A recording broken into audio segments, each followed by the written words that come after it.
নবীজি দুজন সাহাবীকে সীমান্ত প্রহরায় নিয়োগ দিলেন। অনেক গভীর রাত হয়ে গেছে।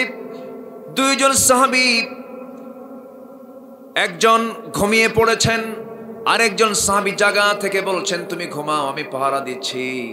এমন সময় আব্বাদ এবং আম্মা রাদিয়াল্লাহু তাআলা আনহু, এমন সময় যিনি ঘুমিয়ে পড়েছেন ঘুমন্ত সাহাবী, ঘুমের মধ্যে জাগ্রত সাহাবী আব্বাদ রাদিয়াল্লাহু তাআলা আনহু তিনি ওযু বানালেন। মনে মনে ভাবলেন, খামাখা দাঁড়ায় থেকে লাভ কি? ওযু বানায় নামাজে দাঁড়ালেন, নামাজ শুরু করেছেন। দূর থেকে শত্রু পক্ষ তাকে টার্গেট করে ফেলেছে, দূর থেকে তীর মেরে দিয়েছে তাকে লক্ষ্য করে। একটা তীর এসে সোজা তার ডান পায়ে লাগলো। নামাজ তিনি ছাড়েন না। ওই অবস্থায় তিনি এক রাকাত নামাজ পড়লেন। দ্বিতীয় রাকাতে আবার দাঁড়ালেন। দ্বিতীয় রাকাতে আরেকটা তীর তার বাম পায়ে এসে যখন নিক্ষেপ করা হলো, বাম পায়ে যখন মারা হলো, দুই পায়ে দুটা তীর বিদ্ধ হয়ে আছে। সাহাবী নামাজ ছাড়তেছেন না। ঘুমন্ত সাহাবী জায়গা পেয়ে বলছে, আব্বাদ কি করো, শত্রু তোমাকে অ্যাটাক করে ফেলেছে, নামাজ ছেড়ে দাও। তবুও তিনি নামাজ ছাড়তেছেন। ওই অবস্থায় তিনি রুকু করলেন, সেজদা দিলেন, তাশাহুদ পড়লেন, সালামটা ফিরলেন। সালামটা ফিরে বলছেন, ভাই আমি নামাজের মধ্যে টের পেয়েছি শত্রু আমাকে আক্রমণ করে ফেলেছে, কিন্তু আমার ভাই আম্মার নামাজের মধ্যে আমি এমন মজা পাচ্ছিলাম যেন আমি টের পাচ্ছি আমার আল্লাহ নামাজের মধ্যে আমার সঙ্গে কথা বলতেছে। আমি নামাজের মধ্যে এত মজা পাচ্ছিলাম, মনে হলো দুইটা তীর দুইটা পায়ে বিদ্ধ হলো। আরেকটা তীর যদি আমার বক্ষটাকে যদি ভেদ করে দিত, আমি শহীদ হয়ে যেতাম। তবু মুহাব্বতের এই প্রাণ প্রিয় নামাজ আমি কখনো ছাড়তাম না। জোরে কোন সুবহানাল্লাহ। কি নামাজের মধ্যে তারা মজা পেয়েছেন। ইমাম যত নামাজ লম্বা করবে, যে মুসল্লি নামাজে তত মজা পাবে। তার নামাজ সবচেয়ে আসল নামাজ। আল্লাহু আকবার। আউযু বিল্লাহি মিনাশ শাইতানির রাজীম। বিসমিল্লাহির রাহমানির রাহিম।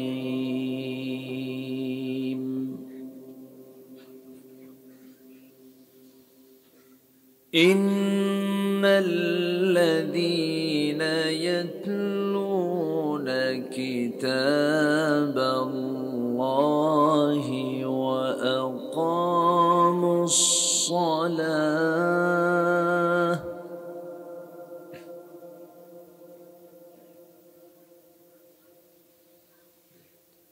وأقاموا الصلاة وأنفقوا مما رزقناهم سرا وعلانية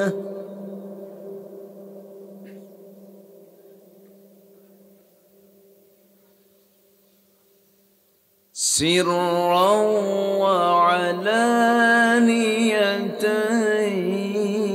يرجون تجارة لن تبور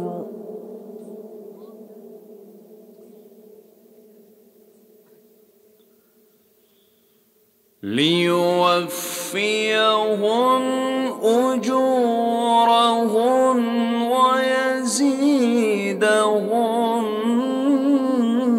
من فضله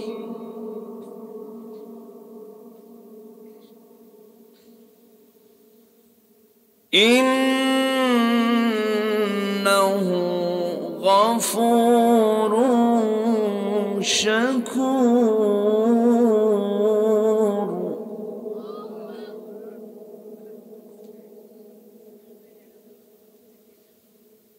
والذي أوحينا إليك من الكتاب هو الحق مصدقا لما بين يديه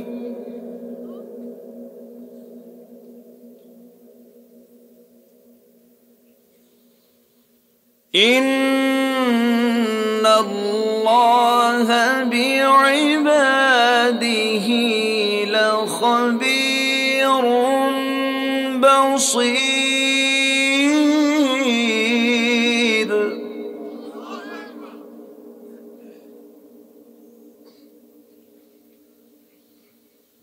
إن الله بعباده لخبير بصير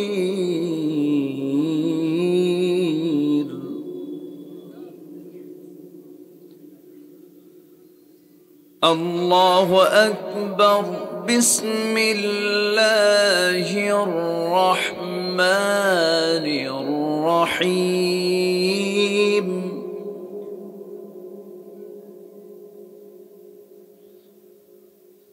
إن الله وملائكته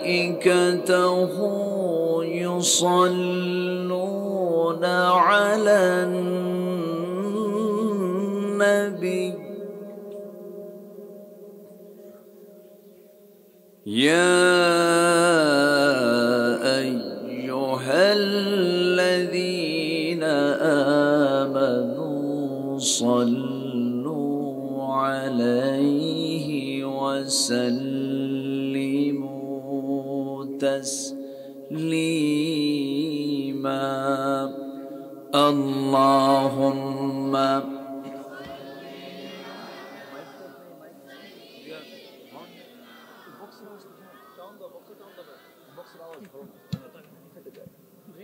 বক্সের আওয়াজগুলো ফেটে যায় না কেমন ছিল ভিডিওটা না ওই বাহিরেটা খেলা আছে না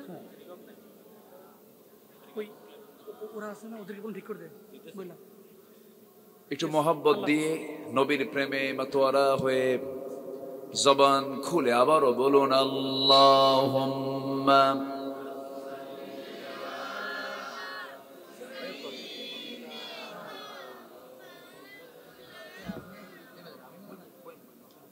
وعلى آل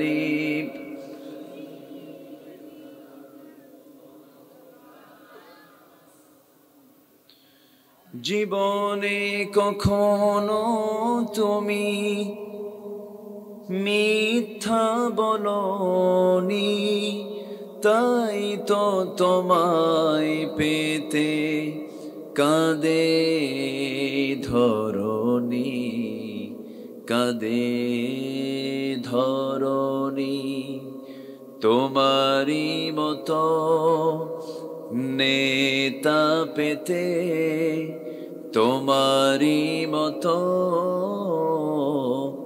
নেতা পেতে পৃথিবী আকুল হে রসূল আল্লাহুম্মা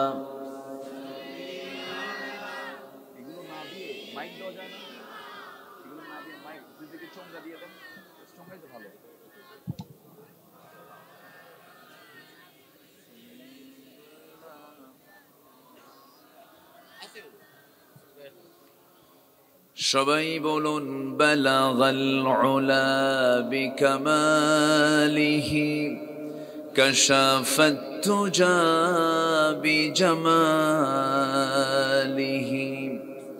হাসুনাত জামিউ খিসালিহি সাল্লু सूरत यूसुफ बिदारी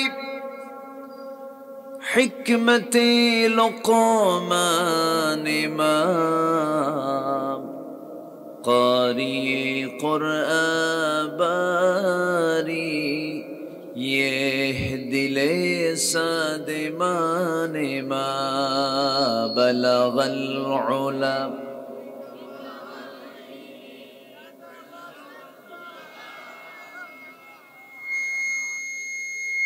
حسنت جميع خصاله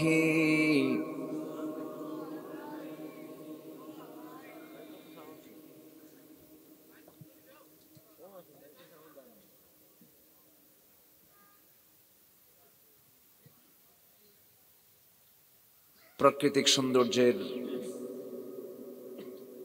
অপরূপ লীলাভূমি, সবুজ বেষ্টিত অঞ্চল, সিলেট জেলার মৌলভীবাজার জেলার বড়লেখা উপজেলার বিশ্রাবন্দ হাফিজিয়া মাদ্রাসা মাহফিল ইন্তেজামিয়া কমিটি কর্তৃক আয়োজিত মাদ্রাসা মাঠে অনুষ্ঠিত 28তম বার্ষিক ওয়াজ মাহফিল 2024 10 জানুয়ারিতে অনুষ্ঠিত আজকের এই মহৎ আয়োজনের সম্মানিত সুযোগ্য সভাপতি,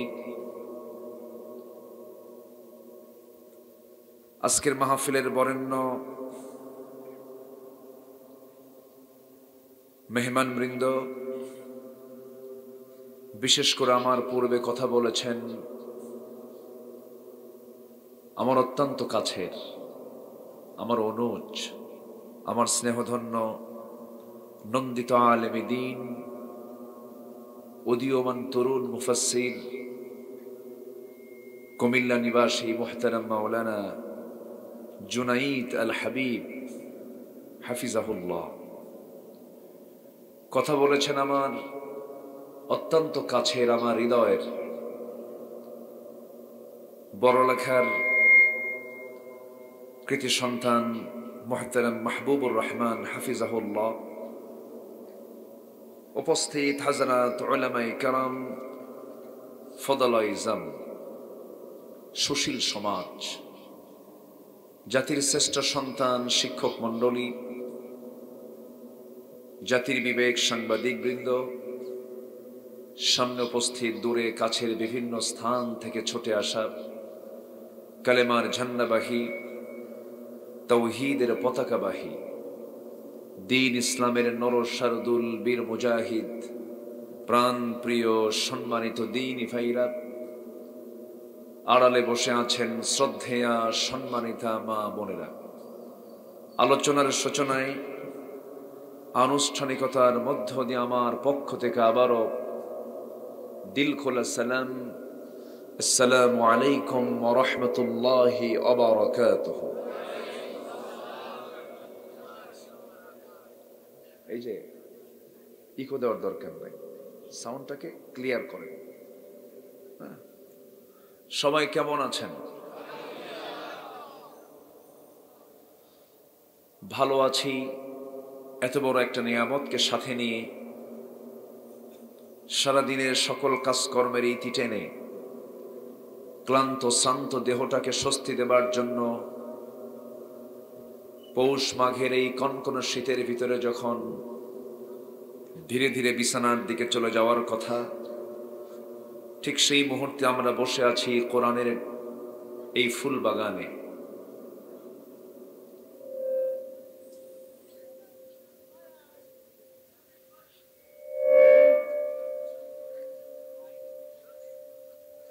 যিনি আমাকে আপনাকে এমন সুন্দর একটা আয়োজনে আসার বসার তৌফিক দিলেন, কালিমাত শুকর আদায় করি, মুহাব্বাতান বলে উঠছি আলহামদুলিল্লাহ। আবারও বলছি আলহামদুলিল্লাহ। চিৎকার মেরে বলছি আল্লাহুম্মা ইন্নী আসআলুকা আল হুদা ওয়াত তুকা ওয়াল আফাফা ওয়াল গিনা। সবাই বলি আল্লাহুম্মা লাকা আসলামতু ওয়া বিকা আমানতু ওয়া আলাইকা তাওয়াক্কালতু ওয়া ইলাইকা আনাবতু ওয়া বিকা খাসামতু। আমরা আল্লাহ তাআলার শুকর আদায় করে নিলাম। সম্মানিত হাজিরিন, আমার পূর্বের মেহমান যারা এখানে কথা বলেছেন, অত্যন্ত চমকপ্রদ সুরের মূর্ছনায় মেহমানবৃন্দ দলিল নির্ভর গুরুত্বপূর্ণ আলোচনা উপস্থাপন করেছেন। আমি শেষ ক্লাসে এসে কিছু কথা বলতে চাচ্ছি, আমাকে সময় দেওয়া যাবে তো? সবাই কি সময় দিতে রাজি আছেন? জোরে বলি ইনশাআল্লাহ। আমি সেখান থেকে কথা বলতে চাই যেখান থেকে আমি তেলাওয়াত দিয়ে শুরু করেছি। তেলাওয়াতকৃত আয়াতটি হলো সূরাতুল ফাতির থেকে। আমি 29, 30 এবং 31 এই আয়াতত্রয় আমি তেলাওয়াত করেছি। তেলাওয়াতকৃত আয়াতগুলোকে সামনে রেখে কিছু কথা বলতে চাচ্ছি। ওয়ামা তাওফীকি ইল্লা বিল্লাহ আলাইহি তাওয়াক্কালতু ওয়া ইলাইহি উনীব। সেই মহান রবের প্রতি পূর্ণ ভরসা রেখে আসুন আমরা মূল আলোচনার দিকে চলে যাই। সম্মানিত হাজিরিন, আমার দেশে প্রতিদিন শত শত মাহফিল অনুষ্ঠিত হচ্ছে গোটা দেশ জুড়ে। এই যে হাজার হাজার মাহফিল আলোচকরা আলোচনা করেন, সকল আলোচনার যে মূল যে সোর্স, যে কিতাবের আলোচনা মূলত মাহফিলগুলোতে হয়, সেই কিতাবের নামটা সবাই বলুন, কি তার নাম? জোরে বলুন, কি তার নাম? আল কোরআন আল করিম, আল কোরআন আল মজিদ, আল কোরআন মজিদ। আল্লাহ রাব্বুল আলামিন এই কোরআনটাকে আমার আপনার জন্য সবচেয়ে বেশি অনুগ্রহ করে দিয়েছেন। সবই ছিল, সবই আছে, কিন্তু কোরআন নাই। আমরা কি পথ পেতাম? আসতে বলবেন না, পথ পেতাম? জান্নাত বুঝতাম? জাহান্নাম বুঝতাম? আমার আল্লাহকে চিনতাম? রসুলকে চিনতাম? সঠিক ব্যাঠিক বুঝতাম? বুঝতাম না। তাহলে এই পৃথিবীতে আল্লাহ তাআলা বান্দার প্রতি যত করুণা করেছেন, বান্দাকে যা উপহার দিয়েছেন, শ্রেষ্ঠ উপহার হলো কোরআন। জোরে বলি সুবহানাল্লাহ। একটা সূরা আছে, সূরার নাম হলো সূরাতুর রহমান। সূরাতুর রহমান। আল্লাহ তাআলা একটা আয়াত বারবার বলেছেন, একটা কথা বারবার বলেছেন, ফাবিআইয়ি আলাই রাব্বিকুমা তুকাযযিবান। তুমি তোমার রবের কোন কোন অবদানকে, নিয়ামতকে তুমি অস্বীকার করবে। এই সূরাটা শুরু করেছেন আল্লাহ তাআলা, দেখেন তার গুণবাচক নাম দিয়ে। আল্লাহ রাব্বুল আলামিন বলেন, আর রহমান আল্লামাল কুরআন খালাকাল ইনসানা আল্লামাহুল বায়ান الشمس والقمر بحسبان والنجم والشجر يسجدان। জোরে বলুন আল্লাহু আকবার। আমার বন্ধুগণ, তিনি রহমান, তিনি দয়ালু, তিনি মহান দয়ালু, যিনি বান্দাকে দয়া করে করুণা করে কোরআন শিক্ষা দিয়েছেন। এই কোরআন যদি নাজিল না হতো, আমার সবচেয়ে আপনজন আমার আল্লাহকে আমি চিনতে পারতাম না, আমার আপনজন রাসূলকে আমি চিনতে পারতাম না, জান্নাতের রাস্তা কোনটা বুঝতে পারতাম না, জাহান্নাম কোনটা কিছুই আমি জানতাম না।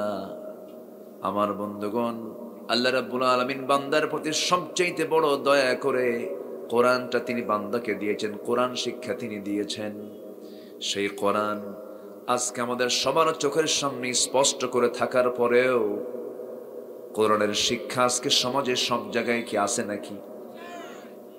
সব জায়গায় আছে? নাই। অথচ সব শেখার আগে কোরআন শেখাটা বাধ্যতামূলক ছিল। বান্দা যদি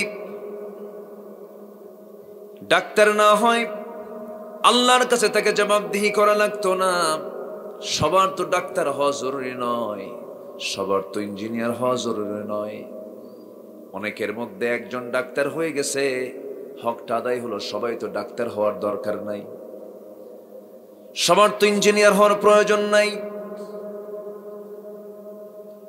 এইরকম করে যতগুলো শিক্ষাই দুনিয়াতে রয়েছে, সব শিক্ষা সবার জন্য জরুরি নয়, কিন্তু একটা শিক্ষা সবার জন্য জরুরি, সবার জন্য ফরজ, সেটা হলো কোরআনের শিক্ষা।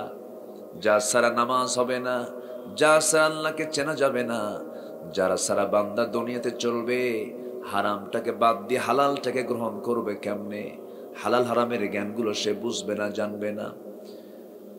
যেই শিক্ষা সবার জন্য ফরজ ছিল, যে শিক্ষা সবার জন্য বাধ্যতামূলক ছিল, সেই শিক্ষা সবার জন্য আজকে বাধ্যতামূলক নয়। তার বড় প্রমাণ হলো একজন ছাত্র শিক্ষার্থী মাস্টার্স পাশ করে, MA পাশ করে, PhD করে, MPhil করে ফেলে, বড় বড় পদে চাকরি করে, ফার্স্ট ক্লাস গেজেট কর্মকর্তা এমনও আছে ওযুর ফরজ কয়টা তাও জানে না। আছে না? আমার কথা কি সবাই বুঝতেছেন? আমি তো আপনার ভাষায় কথা বলতে পারি না, কিন্তু বুঝি। আপনি গালি দিলে আমি টের পাই, বুঝি। আমার বন্ধুগণ, বুকটা ফেটে যায় যদি আমি এখন প্রশ্ন করি, গোটা পৃথিবীর দ্বিতীয় বৃহত্তম মুসলিম জনপদ কোনটি? সবাই একসঙ্গে বলে ফেলবেন বাংলাদেশ। ঘটনা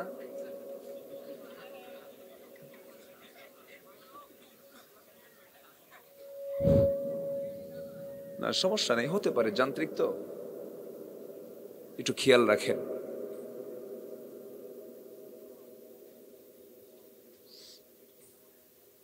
কোনো প্রবলেম?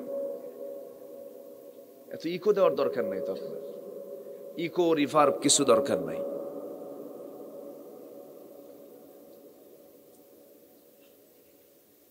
সম্মানিত হাজিরিন, একটু জিকির করে লা ইলাহা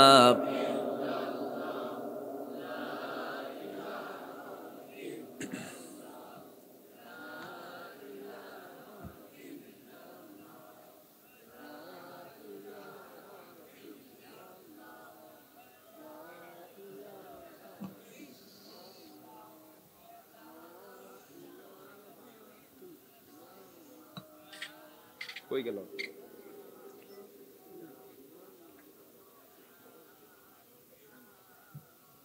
আরো জোরে লা ইলাহা সুবহানাল্লাহ ওয়ালহামদুলিল্লাহ লা ইলাহা ইল্লাল্লাহু মুহাম্মাদুর রাসূলুল্লাহ সাল্লাল্লাহু আলাইহি ওয়াসাল্লাম। একজন থাকেন এই জায়গায়, মাঝে মাঝে তো নিজেই গান গায়, থাকেন একজন, থুইয়া চলে গেছে। যদি প্রশ্ন করি, গোটা পৃথিবীর ভিতরে দ্বিতীয় বৃহত্তম মুসলিম দেশ কোন দেশ বলেন তো? কোন দেশ? আমার বাংলাদেশ। যদি প্রশ্ন করি, এই পৃথিবীতে 200 কোটি মুসলমানের ভিতরে 18 কোটি মুসলমানের দেশ কোন দেশ? বাংলাদেশ। যে দেশে 4.5 লক্ষ মসজিদ, লক্ষ লক্ষ আলেম উলামা,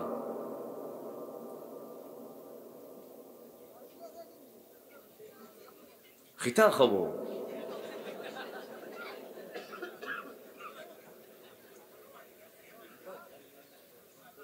কমন সেন্স আছে তো? আচ্ছা, আমার দিকে তাকান। সবার তো সেন্স একরকম হয় না। সবাই যদি এক বুঝতো তাহলে কি আর সমাজে কোনো খারাপ মানুষ থাকতো? সবাই যদি ভালো থাকতো তাহলে কি পুলিশ লাগতো? এক একজনের সেন্স এক এক রকম। সম্মানিত ভাইয়েরা, তাহলে 200 কোটি মুসলমানের দুনিয়ায় 20 কোটি মুসলমানের 18 কোটি 20 কোটি মুসলমানের দেশ হলো বাংলাদেশ। সেই দেশের নামাজি বেশি হওয়ার কথা না কম হওয়ার কথা? কিন্তু ফলে কি নামাজি বেশি না কম? আচ্ছা, আমার দেশে এই মুহূর্তে মসজিদ বেশি না মুসল্লি বেশি? বলেন তো। মসজিদ বেশি। ঘন ঘন মসজিদ, একই গ্রামের 2 কোনায় 2 মসজিদ, গোতাগুতি লেগে মাঝখানে আর একটা মসজিদ আছে না? তোর দাদার মসজিদে যাব না, যা আমার দাদার জায়গায় মসজিদ বানাবো। ঠিক আছে না? আমার বন্ধুগণ, মসজিদ বানানো যতটুকু না বড় কৃতিত্ব, তার চেয়ে বড় কৃতিত্ব হলো মসজিদটা আবাদ হলো কিনা। মসজিদের তো কোনো আবাদ নাই। এমন মসজিদ আছে আমার দেশে, ফজরের সময় মুসল্লি মাত্র 3 জন। নাম্বার 1 ইমাম, সেকেন্ড হলো মুয়াজ্জিন, 3 নাম্বার খাদেম। মুসল্লি নাই। আমার দেশে 18 কোটি মুসলমান, মাত্র 5% লোক নামাজ পড়ে, নামাজি নাই, নামাজের সংখ্যা খুবই কম। তাহলে মুসলমান বেশি, নামাজি কম, লক্ষণ কি ভালো নাকি? লক্ষণ তো ভালো নয়।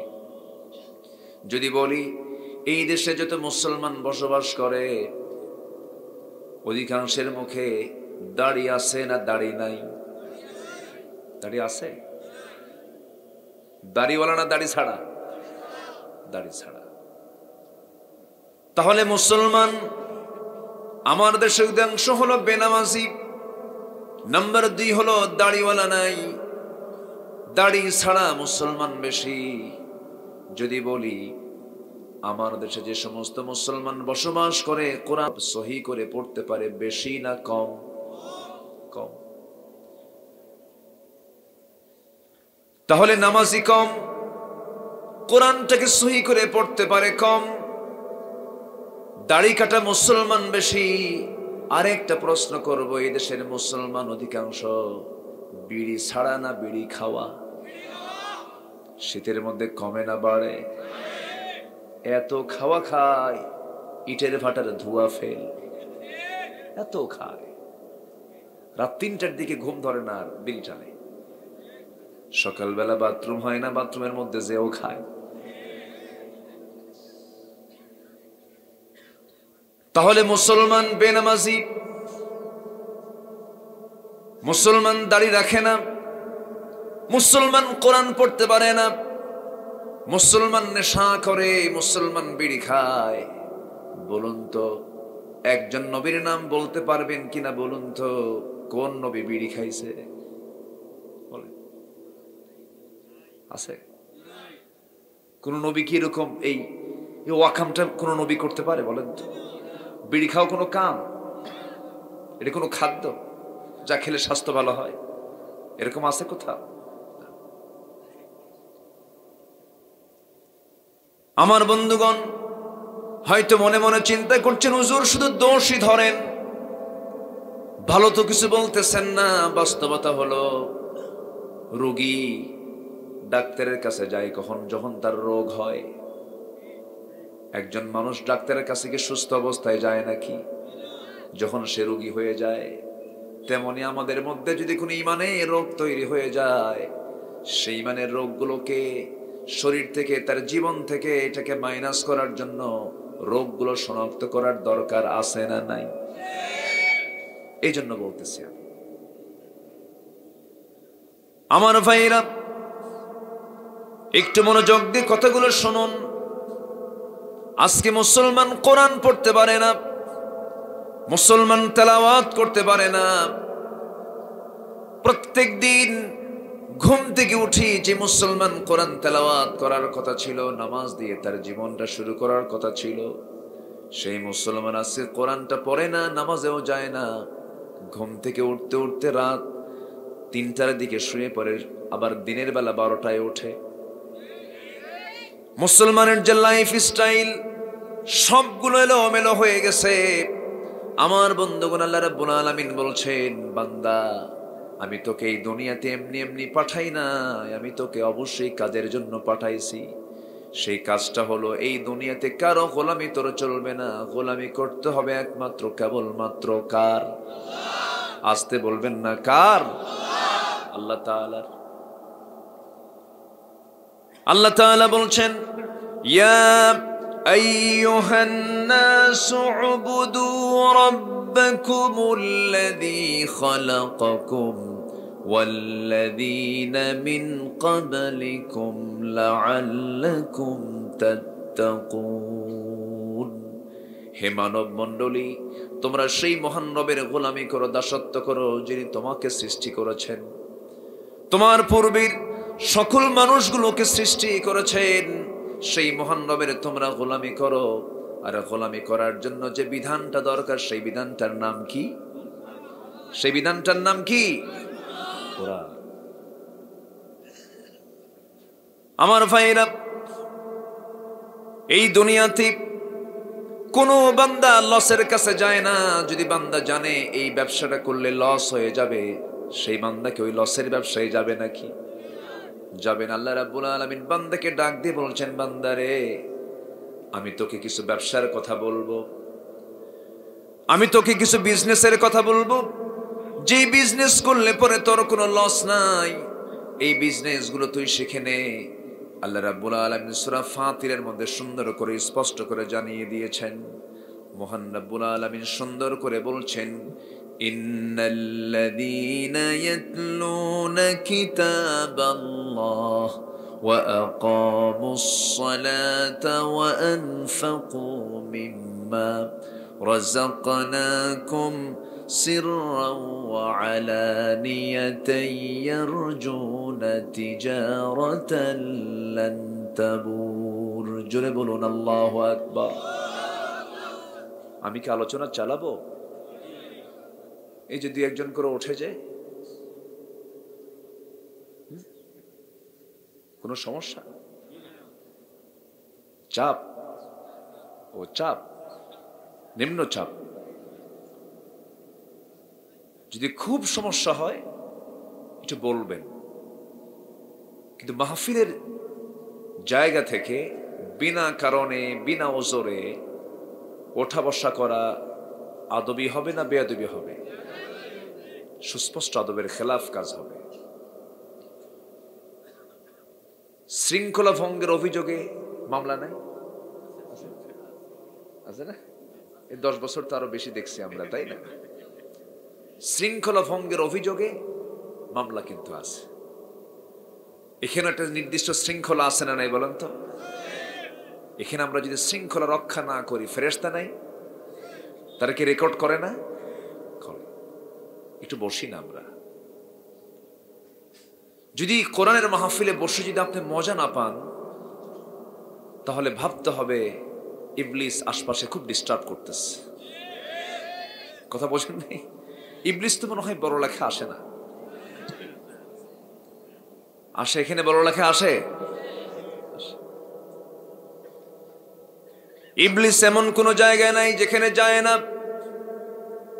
শুধু বড় লেখা নয়, বিয়ানীবাজার শুধু নয়, গোটা দুনিয়ায় যেখানে মানুষ আছে সেখানে শয়তান আছে।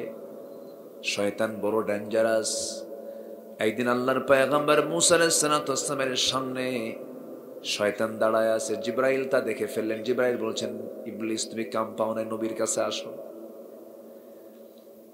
ইবলিস বলতেছে, মুসা তো দুনিয়াতে আছে, মুসার যে বাপ আদমকে আমি জান্নাতের মধ্যে গিয়ে ওয়াসওয়াসা দিয়েছি, ফাওয়াসওয়াসা লাহুমা ফাযাল্লাহুমা শাইতান। শয়তান দুজনকে পদস্খলন করেছিল, আমার আব্বা এবং আম্মা হাওয়া আলাইহিস সালামকে। কোথায় গিয়া? কোথায় গিয়া? তো শয়তান যদি জান্নাতে গিয়ে ওয়াসওয়াসা দেয়, বড় লেখায় আসে না? আসে কি আসে না? আসে। একটু বসি আমরা কোরআনের বরকত নেব। জোরে বলি ইনশাআল্লাহ। শুরু হয়েছে নাহমাদুহু দিয়ে, শেষ হবে হলো দোয়া দিয়ে। জোরে বলি ইনশাআল্লাহ। কি দিয়ে শেষ হবে? দোয়া দিয়ে শেষ হবে। আমার ভাইরা, মানুষের প্রত্যেকটা মানুষের ভিতরে ব্যবসার প্রতি একটা টান আছে। ব্যবসার ইংরেজি হলো বিজনেস, আরবিটা হলো তিজারা। আরবি কি? তিজারা, বিজনেস, ব্যবসা। ব্যবসার নাম শুনলে মানুষের একটা আকর্ষণ জন্ম হয়। আল্লাহ রাব্বুল আলামিন এখানে বান্দাকে আকৃষ্ট করে বলছেন, বান্দা এমন একটা বিজনেসের কথা বলবো যে কাজগুলো করলে পরে সেই বিজনেসে কোনো লস নাই। জোরে বলি সুবহানাল্লাহ। দুনিয়ার বিজনেসে লাভও আছে, লসও আছে। লসের চিন্তা মাথায় নিয়ে বান্দা ব্যবসায় নামে। এই ব্যবসায় লসও হতে পারে, লাভও হতে পারে, কিন্তু আল্লাহ বলছেন, বান্দার আমি তোকে এমন কিছু আমল শিখিয়ে দেবো যে আমলগুলো করলে পরে সেই বিজনেসে কোনো লস হবে না, সেই ব্যবসায় কোনো লস হবে না। সেই ব্যবসার পুঁজি হলো তিনটা। সেই ব্যবসার পুঁজি কয়টা বলেন? তিনটা পুঁজি। তিনটা পুঁজি আমরা আজকে একটা একটা করে শিখে যাব। যদি সময় লাগে আমাকে সময় দিতে রাজি আছেন তো? জোরে বলি ইনশাআল্লাহ। আল্লাহ রাব্বুল আলামিন বলছেন, ইন্নাল্লাযীনা ইয়াতলুনা কিতাবাল্লাহ। নাম্বার 1 হলো যারা আল্লাহর কালামকে সুন্দর করে যারা তেলাওয়াত করবে। আজকের সমাজে তেলাওয়াত বেশি না গান বেশি? বলেন বলেন। সংসদগুলোতে আলেম বেশি না শিল্পী বেশি? এক শিল্পী তো আউট হয়ে গেছে, ঠিক আছে না? ফাটে না বলে ফেটে গেছে তো।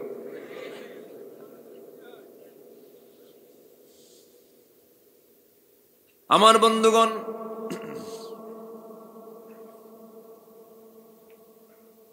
বুকটা ফেটে যায়।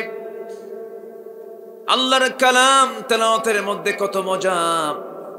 অধিবেশন শুরু হবে কোরআন তেলাওয়াত দিয়া। এই দেশে সংসদে এই সিস্টেমটা চালু আছে, বলি আলহামদুলিল্লাহ। জোরে বলি আলহামদুলিল্লাহ। অধিবেশন শুরু হয় কি তেলাওয়াত দিয়া? কোরআন তেলাওয়াত দিয়ে অধিবেশন শুরু হয়। পার্লামেন্টে ভালো, এটা তো ভালো, কিন্তু পার্লামেন্ট অধিবেশন শুরু হয় কোরআন তেলাওয়াত দিয়ে, কিন্তু আইন পাস হয় সুদের, আইন পাস হয় মদের, ঠিক আছে না? বিসমিল্লাহ কয়া মদ খায়, বিসমিল্লাহ মদ।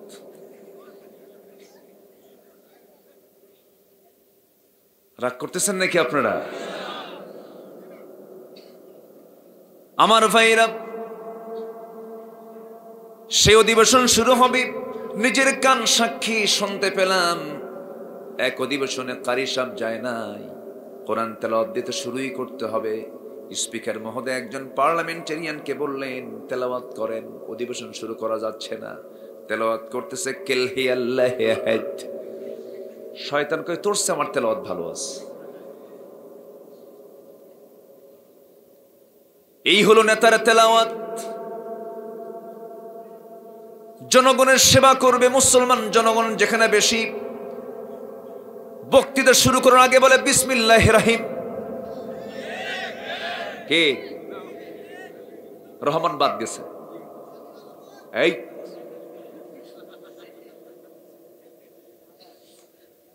আমার বন্ধুগণ, বিসমিল্লাহ বলতে পারে না, সালাম দিতে পারে না, আল্লাহর কালাম তেলাওয়াত করতে পারে না। আল্লাহ বলছেন, শোনো, ব্যবসায় যদি লাভবান হতে চাও, 1 নম্বর তোমার পুঁজি হলো আল্লাহর কালামকে সুন্দর করে তেলাওয়াত করো। যার দেহে তেলাওয়াত আছে সেই দেহে রোগ হবে না, সেই দেহে শয়তান বসবাস করবে না। রোগ হলো 2 প্রকার। শুধু জ্বর আসলেই যেটা রোগ হলো তা নয়, ইমানের রোগ সবচেয়ে বড় রোগ। ইমানের রোগ আছে না নাই বলেন? ইমান আছে, কিন্তু ইমানটা রোগাক্রান্ত আছে না? আচ্ছা, ইমানদারের রোগ কি? ইমানদারের রোগ হলো ইমানদার ইমান আনছে ঠিক, কিন্তু শিরকের কাজ করে, বেদাতের কাজ করে, মাজার দেখলেই মাথা খারাপ হয়, খেলে সেজদা মারে। আছে না? আছে না? আছে না? আছে নাকি? এগুলো এখানে নাই। যাক, সেজদা দেওয়া যাবে না, কিন্তু আপনি সিলেটে যান, কোথায় ইয়েমেন দেশ থেকে আসলেন শাহজালাল ইয়েমেনি রাহমাতুল্লাহ আলাইহি, নিঃসন্দেহে বড় একজন আল্লাহওয়ালা ছিলেন। আমার ভাইরা, আমার বন্ধুগণ, শাহজালাল ইয়ামিনী রাহমাতুল্লাহ আলাইহি এই গোটা সিলেট জনপদকে শিরিক মুক্ত করার জন্য, বেদাত মুক্ত করার জন্য রাজা গৌর গোবিন্দের বিরুদ্ধে মোকাবেলা করে গোটা অঞ্চলকে শিরিক মুক্ত করে এই অঞ্চলকে তিনি দিনকে বিজয়ী করার জন্য কালিমার পতাকা তিনি উড্ডীন করেছিলেন, দিনের বিজয় এনেছিলেন। তার মিশন, তার ভিশনটা কি ছিল? ইয়েমেন থেকে এসে তিনি এখানে দিন প্রচারের কাজে নিয়োজিত করলেন নিজের জীবনটাকে। দিনকে কায়েম করলেন, জীবন বাজে রাখলেন, শাহাদত বরণ করলেন, দুনিয়া থেকে বিদায় নিলেন। তিনি শিক্ষা দিয়ে গেলেন কি? আর তার মাজারে যাবেন, কবরে যাবেন, অবস্থাটা কি? কিছু মাজারের কিছু খাদেম নামের কিছু ডাকাত আছে। খাদেম নামের কি এরা? ডাকাত। এইরকম মোষ দেখে ভয়ও লাগে, মনে হয় শয়তান দেখতে ওইরকমই। সে মোষগুলো কি হাইব্রিড জাতের, 2.5 ইঞ্চি মোটা, ভিটামিন সমৃদ্ধ মোষ মোটা। সালাড চট পড়ে আছে। কিসের চট? সালাড চট। সালাড চট পড়ে থেকে ভণ্ডামি করছি, গাঁজা খায়, আবার বলে গাঁজা নাকি বেহেশতের গাছ। সেরকম নাউজুবিল্লাহ, গাঁজা নাকি বেহেশতের গাছ।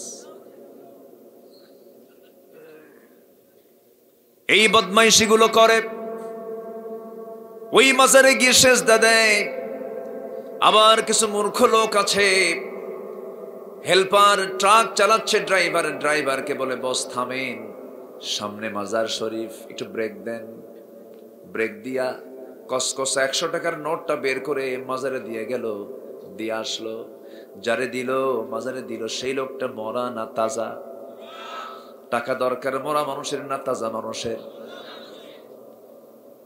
মরা লোককে টাকা দিয়ে আসলো, সে আপনার কোন উপকার করতে পারবে না। আপনার যত উপকার, যত কল্যাণ করতে পারবেন তিনি আমার কে বলেন? আসতে বলবেন না, তিনি আমার কে? এই সমস্ত কাজগুলো যারা করে এগুলো হচ্ছে ইমানের রোগ। ইমান রোগাক্রান্ত হয়ে পড়ে। কিছু রোগ আছে, যে রোগ ইমানে ধরলে পর ইমানটাই বাজেয়াপ্ত। যদি কোনো বান্দা ইমানের দাবি করে কিন্তু শিরকের কাজ করে, তার ইমানটা বাজেয়াপ্ত হয়ে যাবে, জান্নাত তার জন্য বাজেয়াপ্ত হয়ে যাবে। ওমাই ইউশরিক বিল্লাহ ফাকাদ হারামাল্লাহু আলাইহিল জান্নাহ, যে ব্যক্তি শিরিক করবে তার জন্য জান্নাতটা হারাম হয়ে যাবে। আমার বন্ধুগণ, এই জন্য ইমানদারের 1 নম্বর কাজ হলো কোরআনটাকে সুন্দর করে তেলাওয়াত করা।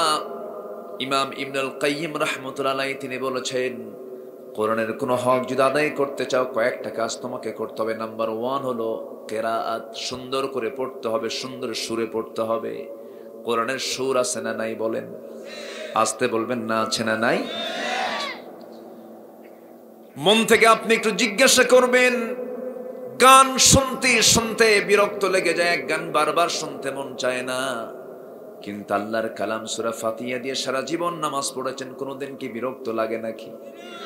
বিরক্ত লাগে না? যারা মক্কায় মদিনায় যারা গেছেন, উমরা যারা করেছেন, হজ যারা করেছেন, সেখানে আরো বেশি মজা পাবেন।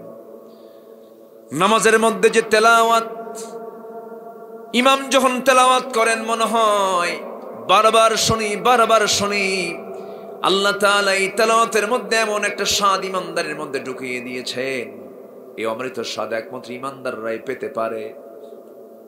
কোরআনটাকে হক আদায় করার জন্য 1 নম্বর হলো কেরাআত, নাম্বার 2 হলো তিলাওয়াত, নাম্বার 3 হলো দিরাসাত, অনুশীলন করা, নাম্বার 4 হলো তাদাব্বুর, গবেষণা করা, এবং নাম্বার 5 হলো কোরআনটা যা জানলাম, যা বুঝলাম সে অনুযায়ী ব্যক্তি জীবন থেকে শুরু করে নিয়া রাষ্ট্রীয় জীবন পর্যন্ত কোরআনটাকে বাস্তবায়ন করার চেষ্টা করা। প্রথম স্তর হলো কোরআনটাকে সুন্দর করে পড়া, সুন্দর করে তেলাওয়াত করা। যে তেলাওয়াত না করলে পরে নামাজি হবে না, যে কোরআন সহি না করলে নামাজি হবে না। তাহলে কোরআনটা সুন্দর করে তেলাওয়াত করা সবার জন্য সুন্নত, নফল না ফরজ? সুন্নত নফল না ফরজ? ফরজ। দুঃখজনক হলো সত্য, এই দেশের অধিকাংশ নামাজের তেলাওয়াতে সহি নাই। যে মুসল্লি নামাজ পড়াতে পারে না তার নামাজই হয় না। যে মুসল্লি নামাজ পড়াতে পারে না তার নামাজই হয় না। হয়তো অনেকে হয়তো মন খারাপ করতে পারেন, হুজুর এটা আবার কেমন কথা বললেন? যে নামাজ পড়াতে পারে না তার নিজের নামাজও তার সে বাস্তবায়ন করতে পারে না। যে মুসল্লি নামাজ পড়াতে পারবে তার নামাজটা আদায় হয়ে যাবে। মালয়েশিয়াতে যান আপনি, মালয়েশিয়ার এমন কোন মুসলমান নাই, ক্লাস 8 লেভেল থেকে শুরু করে নিয়ে বুড়া মানুষ পর্যন্ত সবাই নামাজ পড়ানোর মতো যোগ্যতা রাখে। কেন? কি জন্যের? মূল কারণ হলো তাদের শিক্ষা সিলেবাস এমন ভাবে সাজানো, ক্লাস 8 লেভেলে যখন ওঠে তার 2-3 পারা কোরআন সিলেবাসের মধ্যে তার মুখস্থ হয়ে যায়। আমার দেশে তো সেই সিলেবাস নাই। ইসলাম শিক্ষার মধ্যে আবার মা দুর্গার ছবি ঢুকাই দিয়েছে, যা পরে কইলো যে না এটা ভুল হয়ে গেছে। কোথায় যাবেন আপনি? আমি অন্য ধর্মকে কটাক্ষ করে কথা বলছি না, আবার মন খারাপ করবেন না। আমাদের তো প্রত্যেকটা কথাই রেকর্ড হয়। হিন্দু আমার দেশে 10% বসবাস করে, তাদের মন্দির আছে, তাদের দেবতা আছে, তারা মূর্তি পূজা করে, তাদের ধর্ম, তাদের মন্দির, তাদের তাদের দেব দেবী, এগুলো নিয়ে আমাদের নেগেটিভ পজিটিভ কোনো মন্তব্য করার কোনো দরকার নাই। মা দুর্গা গজে চড়ুক আর ঘোড়ায় চড়ুক, এটা আমাদের দেখার কোনো দরকার নাই।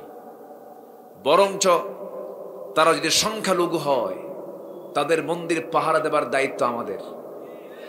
ইসলাম এটাই বলে দেয়, আমরা পাহারা দেইও। আমার দেশের হিন্দু ভাইরা জামাই আদরে থাকে। কি আদরে থাকে বলেন? জামাই আদরে। তাদের মন্দির আমরা পাহারা দেই, কিন্তু হিন্দু ভাইরা তা করতে পারেননি। বাবরি মসজিদ তারা ভেঙ্গে চুরমার করে দিয়েছে, মুসলমানদেরকে পুড়ে মেরেছে তারা। ভারতবর্ষে পর্যন্ত 13,500 বার সাম্প্রদায়িক দাঙ্গা হয়েছে। মুসলমান পরম সহিষ্ণু ধর্মের নাম, অন্য ধর্মের প্রতি ইসলাম কখনো কটাক্ষ করতে বলে না। সম্মানিত ভাইয়েরা, আজকে মুসলমান কোরআন পড়তে পারে না, কোরআনটাকে সহি করে জানে না। এটার জন্য দোষ 1 নম্বর ব্যক্তির, এটা ঠিক আছে, ব্যক্তির দোষ ঠিক আছে, কিন্তু এটার জন্য শিক্ষার দায়িত্ব যারা পালন করছেন তাদের দোষ আছে না নয়? আছে। সম্মানিত ভাইয়েরা, কোরআন এমন একটি কিতাবের নাম, প্রত্যেকটা মুসলমানকে কোরআন জানতে হবে, মানতে হবে, শিখতে হবে। এটা ফরজ কাজ। এটা কি কাজ বলেন? ফরজ। ডাক্তার সবার হওয়ার দরকার নাই, সবার ইঞ্জিনিয়ার হওয়ার দরকার নাই, সবার প্রফেসর হওয়ার দরকার নাই, কিন্তু সবার কোরআন শেখার দরকার আছে না নাই? আছে। দেশ স্বাধীন হলো 52 বছর, 53 বছর চলে। শিক্ষার হার কমেছে না বেড়েছে? বাড়ছে। শিক্ষার হার বাড়ছে না? শিক্ষার হার বেড়েছে, কিন্তু সুশিক্ষার হার কি বেড়েছে? কলেজে যান, ভার্সিটিতে যান, শিক্ষক ছাত্রকে পিটায় না ছাত্র শিক্ষককে পিটায়? ছাত্র শিক্ষককে পিটায়, সোজা হন। কি হন? সোজা হন। কিন্তু মাদ্রাসায় যাবেন আপনি, মাদ্রাসায় কি এমন চিত্র দেখা যায়?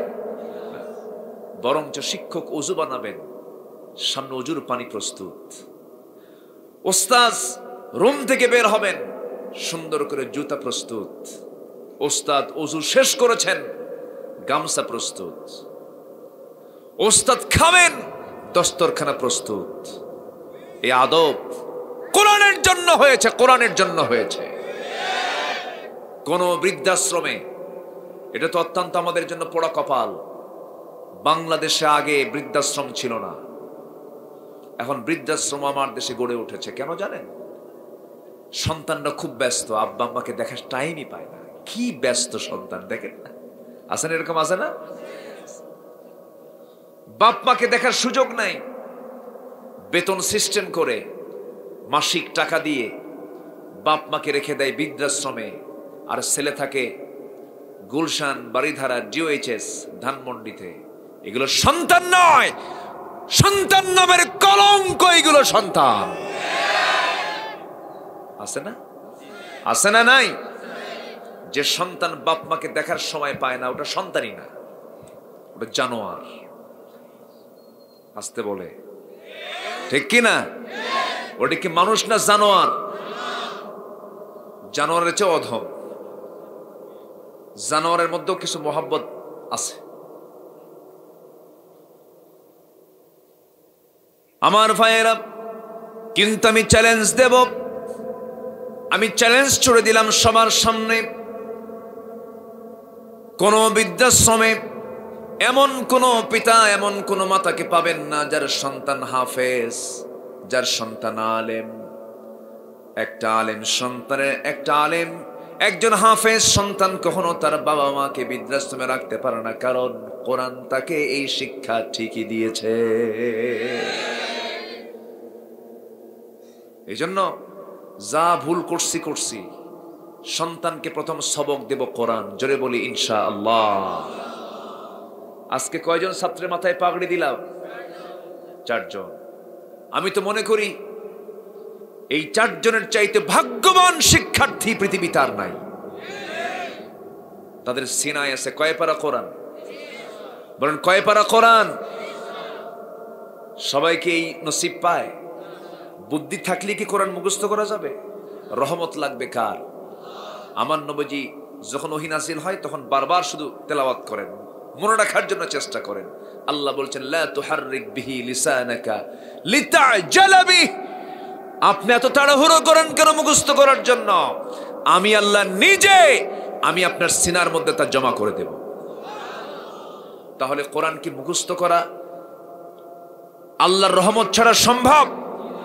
হাফেজদের সিনার মধ্যে জমা করে দেন কে? আসতে বলবেন না, কে জমা করে দেন? হাফেজ তারাই যারা আল্লাহর নির্বাচিত বান্দা। আল্লাহর কি বান্দা বলেন? নির্বাচিত বান্দা। সবাই হাফেজ হয় না, সবার কপালে হিফজ জোটে না। সেই হাফেজ তৈরির কারখানা হলো এই মাদ্রাসা। বলি আলহামদুলিল্লাহ। এই যে তার হলো ইঞ্জিনিয়ার, কারিগর, হাফেজ বানানোর কারিগর আমার আব্দুল আলিম ভাই, আমার জুনায়েদ ভাই লন্ডন থেকে এসেছেন শুধু এই মাহফিলকে বাস্তবায়ন করার জন্য। তাদের নেতৃত্বে এই প্রতিষ্ঠানটা চলছে। শুধু কানাইঘাট থেকে সেখানে হাফেজ হলে হবে না, এই বিশ্রামানদের প্রত্যেকটি ঘর থেকে আমি হাফেজ দেখতে চাই। কষ্ট পাচ্ছেন নাকি আপনারা? হাফেজ থাকতে হবে ঘরে ঘরে, রহমত হবে ঘরে ঘরে। আলহামদুলিল্লাহ বলেন, জোরে বলি আলহামদুলিল্লাহ। বলে কি জানেন, হাফেজ হয়ে কি হবে? মাদ্রাসায় পড়ে কি ভাত পাবে? দেখছেন, এই কথা যে বলবে তার কি ইমান আছে না গেছে? তার কি ইমান আছে না গেছে? তার ইমান চলে গেছে, তার ইমান থাকবে না। কি খাবে, কি পড়বে, এই দায়িত্ব কি আপনার না আল্লাহর? আসতে বলে, এই দায়িত্ব কি আপনার, আমার না আল্লাহর? আমরা যখন পৃথিবীতে আসি নাই তখন আমাকে খাওয়াইছেন কে? আমি যখন মার পেটে ছিলাম কয় মাস? আসতে বলবেন না, কয় মাস? কি খাওয়াইছে বলেন? পৃথিবীর কোন খাদ্যমন্ত্রী ওই জায়গায় গেছে? কেউ তো আমাকে খাওয়ায় নাই। আমার আল্লাহ তাআলা এত সুন্দর করে খাওয়ানোর বন্দোবস্ত করে দিয়েছেন। মার তারের সাথে আমার তারের জোড়া লাগায় দিয়েছেন। মার মাসিক অসুখকে বন্ধ করে দিয়া আমাকে কেমন সুন্দর করে খাওয়ার জন্য প্রস্তুতি নিয়ে নিলেন আল্লাহ রাব্বুল আলামিন। 9টা মাস 10টা মাস পেশাব পায়খানারও প্রয়োজন হলো না। মার পেটে ছিলাম 10টা মাস। আল্লাহ রাব্বুল আলামিন তিলে তিলে আমাকে বড় করেছেন। চোখের জায়গায় চোখ দিয়েছেন, কানের জায়গায় কান দিয়েছেন। আল্লাহ তাআলা আমাকে আবর্ষণ করে দুনিয়া থেকে, মরা করে দুনিয়া থেকে পাঠিয়ে দিতে পারতেন। আল্লাহ তাআলা কত করুণা করে মাথা থেকে পা পর্যন্ত এমন সুন্দর করে বানিয়ে দিয়ে বান্দাকে বলছেন, বান্দা আমি তোর এমন রব, ওই মার পেটের ভিতরে তোর জন্য যা কিছু প্রয়োজন ছিল সব কিছু আয়োজন করে প্রাণ সঞ্চার করে দিয়া দীর্ঘ 10টা মাস আমি তোর পিছনে মেহনত করে পরিশ্রম করে সুস্থ করে এই দুনিয়াতে আমি তোকে শিশু আকারে পাঠায়া দিয়েছি। জোরে বলেন সুবহানাল্লাহ। কে চালাইছেন? আচ্ছা, মার পেটে খাওয়া সহজ না দুনিয়াতে এসে খাওয়া সহজ? সহজ কোনটা? মার পেটে খাওয়া সহজ। মার পেটে খাওয়া কি সহজ? সহজ আল্লাহ করে দিয়েছেন দেখে।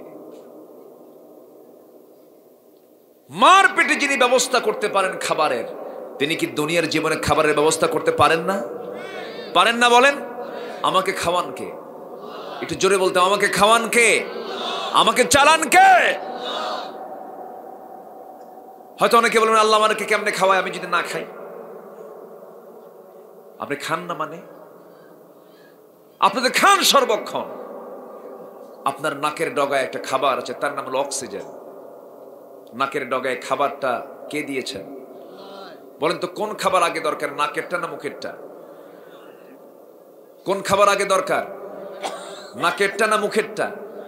নাকেরটা, যেটা এসেনশিয়াল, একদম নাকের ডগায় খাওয়ায় দিচ্ছেন। সুবহানাল্লাহ বলেন। যে বলে আল্লাহ আমারে খাওয়ায় কেমনে, তার নাকটা চিপে ধরবেন। জোরে কোন সুবহানাল্লাহ। কি সুন্দর করে তিনি খাওয়ান। তিনি শুধু আমাকে আপনাকে খাওয়ান না, সকল প্রাণীকে তিনি খাওয়ান। ছোট্ট ছোট্ট প্রাণী থেকে শুরু করে বৃহৎ প্রাণী পর্যন্ত, ছোট্ট মাছি থেকে শুরু করে নিয়ে হাতি পর্যন্ত সমস্ত প্রাণীর খাবারের দায়িত্ব কার? আসতে বলবেন না কার? আমাদের দেহের হৃৎপিণ্ড আছে একটা, অক্টোপাসের হৃৎপিণ্ড হলো দেহের মধ্যে 3টা। আমরা পানিতে ডুব দিয়ে থাকি কয়েক সেকেন্ড। আল্লাহ রাব্বুল আলামিন জলের যে হাতি জলহস্তি দিয়েছেন, সেই জলহস্তিটা জলের নিচে অবস্থান করতে পারে 30 মিনিট। যেরকম সুবহানাল্লাহ। প্রত্যেকটা প্রাণীর যে ব্যালেন্স, সবকিছু ভারসাম্য আমার আল্লাহ সব দিয়ে দিয়েছেন। আমার ভাইয়েরা, এই পৃথিবীতে সবচেয়ে ঘ্রাণ বেশি হলো কুকুরের। কুকুরের ঘ্রাণ শক্তি হলো মানুষের চাইতে 25,000 গুণ বেশি। সেই কুকুরের চাইতে পিঁপড়ার ঘ্রাণ আরো বেশি। যেরকম সুবহানাল্লাহ। এই সমস্ত শক্তিগুলো সমস্ত প্রাণীর মধ্যে কে দিয়ে দিয়েছেন বলেন? আসতে বলবেন না, কে দিয়ে দিয়েছেন? আমাদের চোখের সংখ্যা কয়টা? চোখের সংখ্যা কয়টা?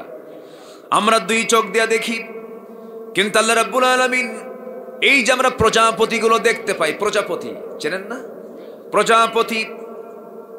প্রজাপতি মাঝে মাঝে ঘরের মধ্যে ঢুকলে পরে কিছু কিছু কুকথা সমাজে প্রচলিত আছে। সেদিন আমার হঠাৎ করে বউটা বলতেছে, আমার নিজের বউ, প্রজাপতি দেখিয়ে বলতেছে, তো ঘরে তো বাচ্চা আসতেছে, মেয়ে সন্তান হবে মনে হয়। আমি বললাম, তোমার কাছে এই নাজিল করলো কেউ? ওই যে প্রজাপতি। এরকম কিছু কুকথা সমাজে, কুসংস্কার আছে না নাই? আচ্ছা, শনিবারে বাঁশ কাটা যাবে না, আছে নাকি এগুলো? মঙ্গলবারে বিয়ে হওয়া যাবে না, সকালবেলা বাকি দেওয়া যাবে না, বিয়ের দিন বৃষ্টি হওয়া যাবে না। যদি বিয়ের দিন যদি বৃষ্টি হয়, সারা জীবন তার চোখে পানি থাকবে, আসবে না। দেখছেন কি হাদিসগুলো দিচ্ছে, আছে না নাই? আচ্ছা, বাচ্চাদের কপালে কোনায়, চোখের কোনায় কি দেয়? কপালের কোনায় কি দেয়? কালো টিপ দেয় না?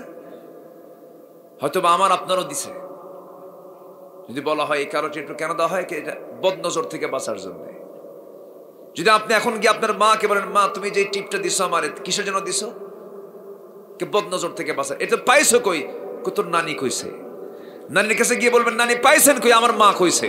সব এগুলো মার নানির হাদিস, ঠিক কিনা? আমার ভাইয়েরা, আমার আপনার চোখ হলো দুইটা।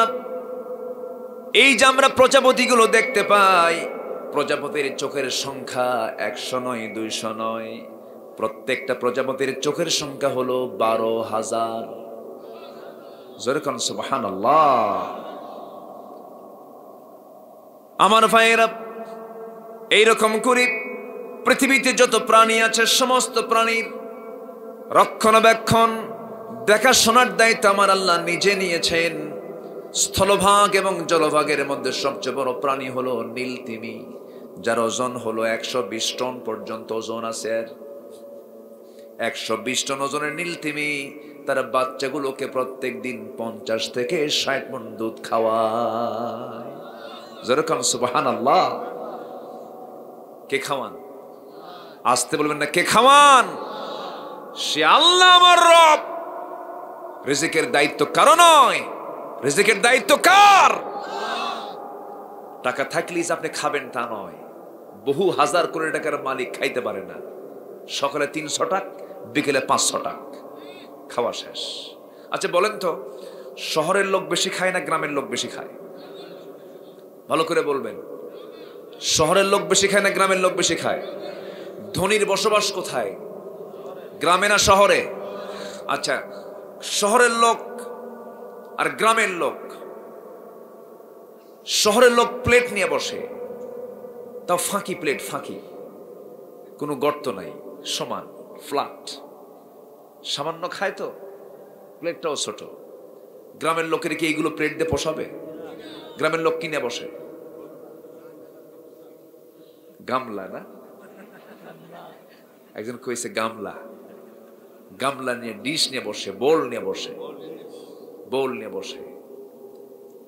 শহরের হাজার কোটি টাকার মালিক কয়েকশো টাকা খায়, আর গ্রামের মানুষ মাঠে যাবে, গামলা নিয়ে বসে, 1 কেজি চাল খাওয়ার পরে কয় পেটের এক কোনায় ভরলো, আরো কিছু খাওয়া দরকার।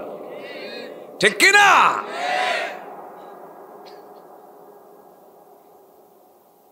সম্পদ টাকা পয়সা থাকলেই খাওয়া যায় না। খাওয়ার ব্যবস্থা কে করেন? আসতে বলবেন না, কে করেন? মানুষ খেয়ে মরে না, না খেয়ে মরে? বলেন, খাইয়ে মরে না, না খেয়ে মরে? খেয়েই মরে, না খেয়েও কো মরে না। এই জন্য আমি বলছিলাম, সবার কাছে আমার আজকের আহ্বান হলো, 1 নাম্বার, মাদ্রাসার মাহফিল, হাফিজিয়া মাদ্রাসার মাহফিল। দূর থেকে সন্তানগুলো এখানে পড়তে আসবে কেন? এই মাদ্রাসা এলাকার ছাত্রীর দরকার কম না বেশি? আপনি হাফেজের বাপ হবেন, আপনার মাথায় নূরের মুকুট পরানো হবে কিয়ামতের দিন। আপনি হাফেজের বাবা হবেন, চাচা হবেন, আপনার সম্মান আল্লাহ তাআলা বাড়ায় দিবেন।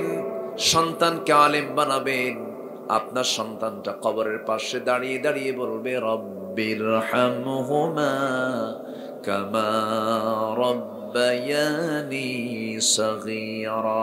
সবাই বলুন, রব্বিরহামহুমা কামা রব্বায়ানি সগীরা।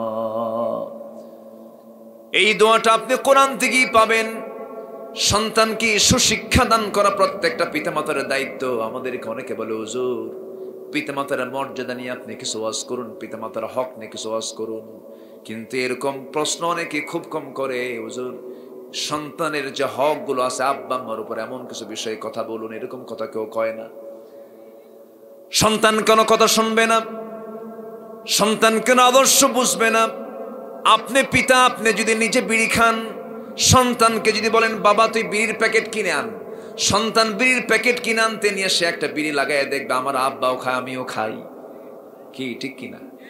এই ছেলে, এই বক্কা বক্কা,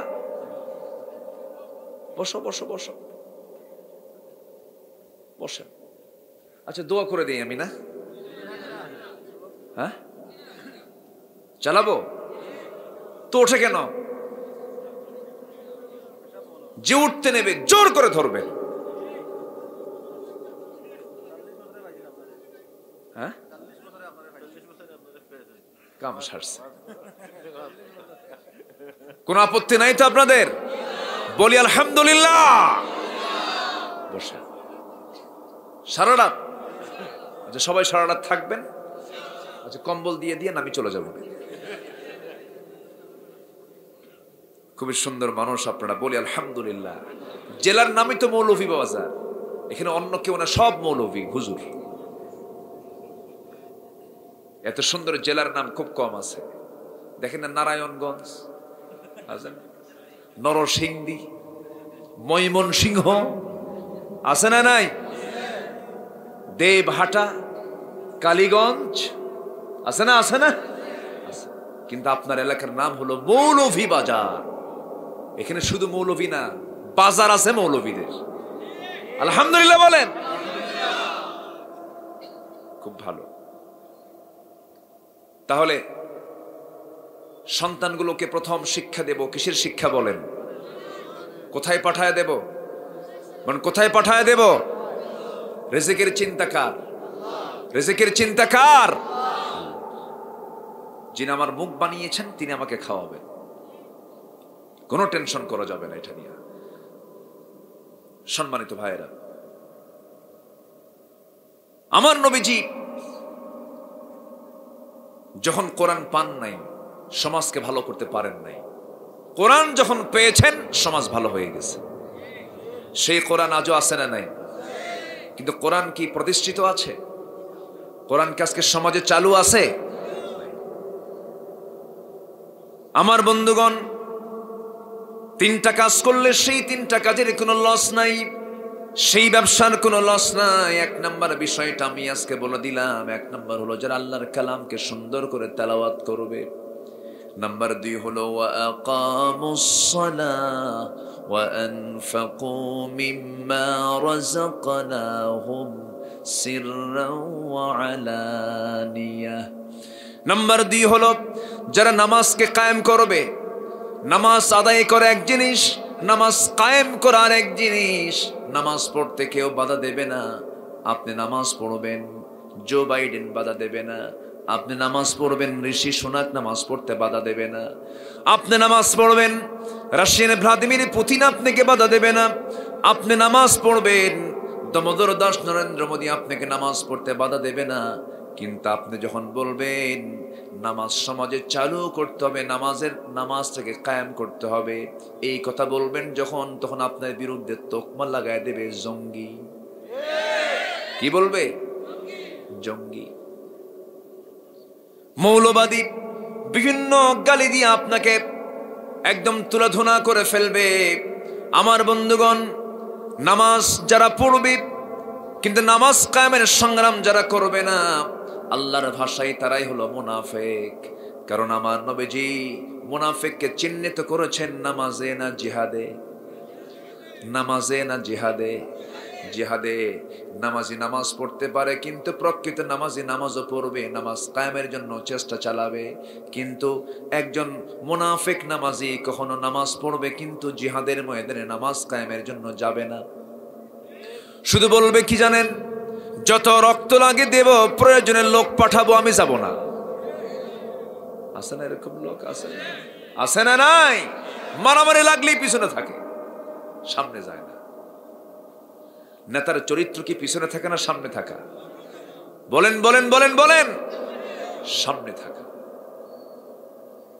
একটু কান লাগান, এই তিনটা সাবজেক্ট আজকে আমরা শিখে যাব।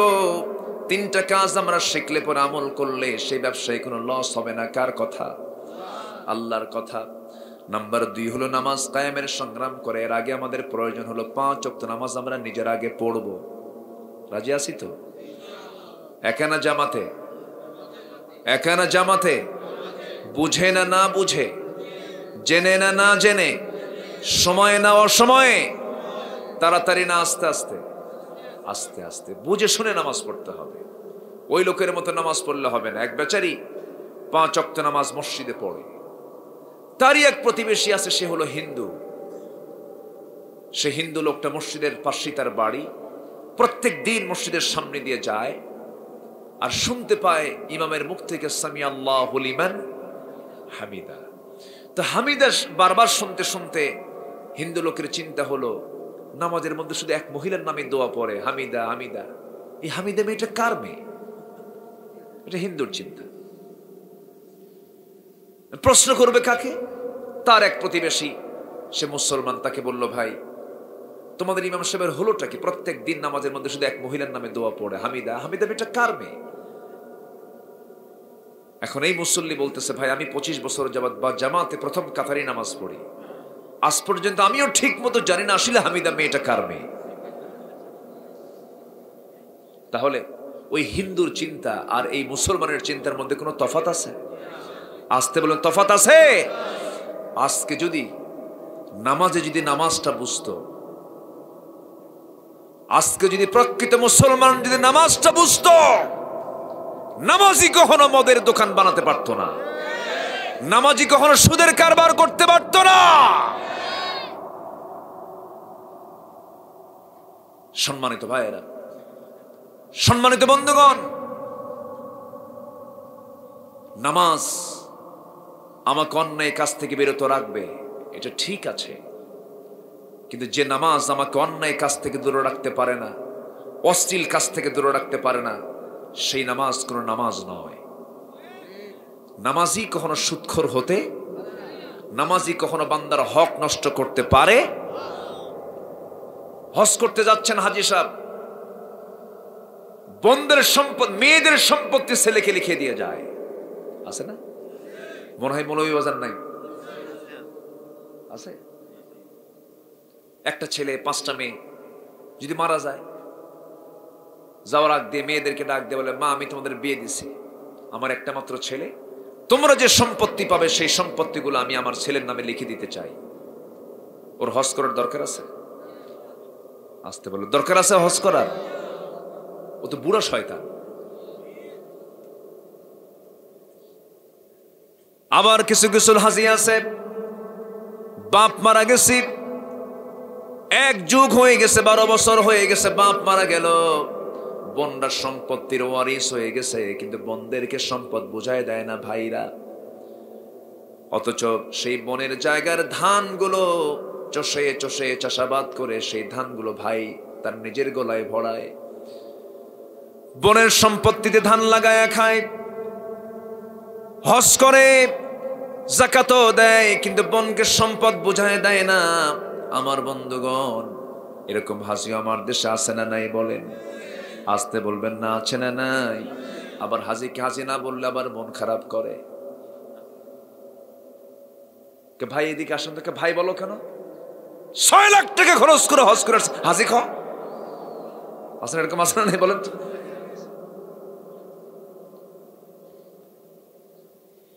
বোনকে সম্পদ বুঝায় দেয় না, বোনকে ঠকায়। আবার বোনকে যদি দেয়ও, রাস্তার ধারের জমি হলো 10 লক্ষ টাকা কাঠা, বড়লেখার পৌরসভার মধ্যে জমিগুলো নিজের নামে নিয়ে বোনকে দেয় জঙ্গলের ভিতরে। আছে না এরকম? আছে না? দিয়ে দিল। হাজী সাহেব হজ করে আসছেন, ট্রিপল হাজি, 3 বার হজ করেছেন, হ্যাট্রিক। কি মারছে? হ্যাট্রিক হাজি করেছেন, 3 বার হজ করেছেন, সবকিছু কমপ্লিট করেছেন, কিন্তু বোনকে সম্পদ বুঝায় না দিয়ে বোনকে পাশে বসায় দিয়ে আবার বলে, বোন তুই ঠিকই জমি পাবি, আমার বাপ তো মারা গেছে, তুই জমি ঠিকই পাবি, কিন্তু একটা কথা বলি বোন, কি অংশ নিলে কিন্তু ধ্বংস হয়। দেখছেন কি ওয়াজটা দিল? আছে না? এটা কি কোরআন থেকে ওহী না শয়তান থেকে ওহী? এই ওহী নাজিল করছে কে? শয়তান। হক আপনাকে আদায় করতে হবে, যার যা হক তার কাছে তা প্রাপ্য ভাবে দিয়ে দিতে হবে। জান্নাত আপনার ঠিক থেকে যাবে, আপনি হক নষ্ট করবেন, জান্নাতটা আপনার জন্য বাজেয়াপ্ত হয়ে যাবে। আমার বন্ধুগণ, কথার তো কোনো থা নাই, কত দিক থেকে কত দিকে লম্বা কথা চলে যায়, শাখার আলোচনা শাখা প্রশাখায় চলে যায়। 3টে বিষয় আজকে আমরা শিখে যাব। 1 নাম্বার হয়ে গেছে, সেটা হলো আল্লাহর কালামটাকে সুন্দর করে তেলাওয়াত করব। আমরা জোরে বলি ইনশাআল্লাহ। সকালে তেলাওয়াত করব, সন্ধ্যায় তেলাওয়াত করব, নামাজে তেলাওয়াত করব, সমাজে তেলাওয়াত করব, সন্তানদেরকে তেলাওয়াত করে শিখাবো, সব জায়গায় তেলাওয়াত চালু করব। কোরআন শুনবো, বেশি বেশি গান শুনবো। কি? কোরআন শুনবো, বেশি বেশি গান শুনবো। গান শুনবো, গানের ধারে পাশে যাওয়া যাবে? এই চা দিয়ে গেলেন কাকে? আমার চা দিয়ে গেলেন, তা আমি খাবো চা? এতগুলো লোক মানুষ থুইয়া সবাইকে দেন।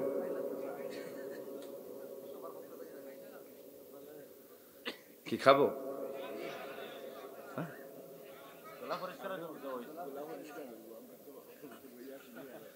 জি, খুব ভালো।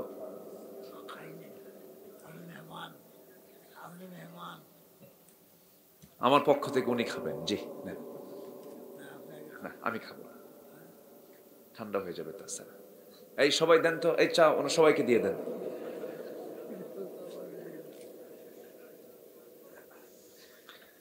খুব সুন্দর মানুষ আপনারা, বলি আলহামদুলিল্লাহ। আমি কিন্তু ফ্রি হয়ে কথা বলছি, মন খারাপ করছেন নাকি আপনারা? এত সুন্দর মানুষ আপনারা। জি, একটু পরে আসি, একটু পরে আসি, এটা তাই না? এত সুন্দর মানুষ। না না না, আপনি খাবেন। আবার উনি আমাকে আবার চেক করলেন, মানে উনি জায়েজ করে নিলেন। জি আলহামদুলিল্লাহ, সমস্যা নাই। খুব সাদামাঠা মানুষ, অনেক খাইছি ওনার বাসায় আজকে, অনেক কিছু খাওয়ায়। হুজুরা বলেন ভাতই পায় না, বলেন দেখি, বলে হুজুররা ভাত পায় না। সম্মানিত ভাইয়েরা, সম্মানিত বন্ধুগণ, এই পৃথিবীতে খাদ্য গুদাম মানুষ ছাড়া অন্য কোন প্রাণীর আছে বলেন তো? কোন প্রাণীর কি খাদ্য গুদাম আছে? পৃথিবীর কোন প্রাণীর খাদ্য গুদাম নাই, কোন প্রাণীর খাদ্যের সংকট নাই। কিন্তু মানুষের খাদ্যের সংকট আছে না নাই? খাদ্যের সংকট কেন? এটা কি আল্লাহর দোষ? খাদ্যের সংকট তৈরি হওয়ার কারণ হলো মুসলমানদের আজকে চরিত্রের সংকট দেখা দিয়েছে। মানুষের আজকে চরিত্রের সংকট দেখা দেওয়ার কারণেই খাদ্যের সংকট, সবকিছু সংকট তৈরি হয়েছে। কোনো কিছুর অভাব আল্লাহ তাআলা রাখেন নাই, সব অভাব পূরণ করে দিয়েছেন। সংকট তৈরি করেছে আজকে মানুষ। বলুন তো, আমার দেশে মানুষ বেশি না চোর বেশি? ভালো করে কন, মানুষ বেশি না চোর বেশি? চোরই তো বেশি। মসজিদে যাইও শান্তি নাই। জুতা ছাড়া মসজিদে ঢুকলে, জুতা রেখে যদি আপনি মসজিদে ঢুকে, নামাজই হবে না। খেলে চিনতে হবে জুতা আছে তো। কোথায় যাবেন আপনি?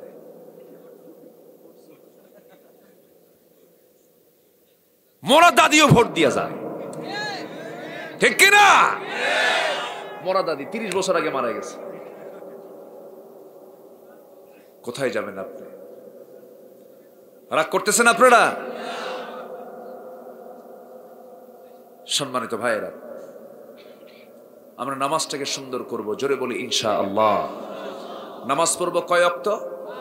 আল্লাহ তাআলার কথাটা কত সুন্দর। আল্লাহ তাআলা আগে বলছেন যারা সুন্দর করে তেলাওয়াত করবে, এরপরে নামাজ পড়বে। তাহলে তেলাওয়াত আগে, তেলাওয়াত ছাড়া কি নামাজ হয়? নামাজটাকে আমরা সুন্দর করে পড়ব, বুঝে শুনে করে পড়ব, আস্তে আস্তে পড়ব, ধীরস্থির ভাবে পড়ব। সাহাবে কেরাম কত সুন্দর করে নামাজ পড়েছেন। নামাজের মধ্যে তারা মজা পেয়েছেন, নামাজের মধ্যে মজা পেয়েছেন। নবীজি দুজন সাহাবীকে সীমান্ত প্রহরায় নিয়োগ দিলেন। অনেক গভীর রাত হয়ে গেছে। দুইজন সাহাবী, একজন ঘুমিয়ে পড়েছেন, আরেকজন সাহাবী জাগা থেকে বলছেন তুমি ঘুমাও, আমি পাহারা দিচ্ছি।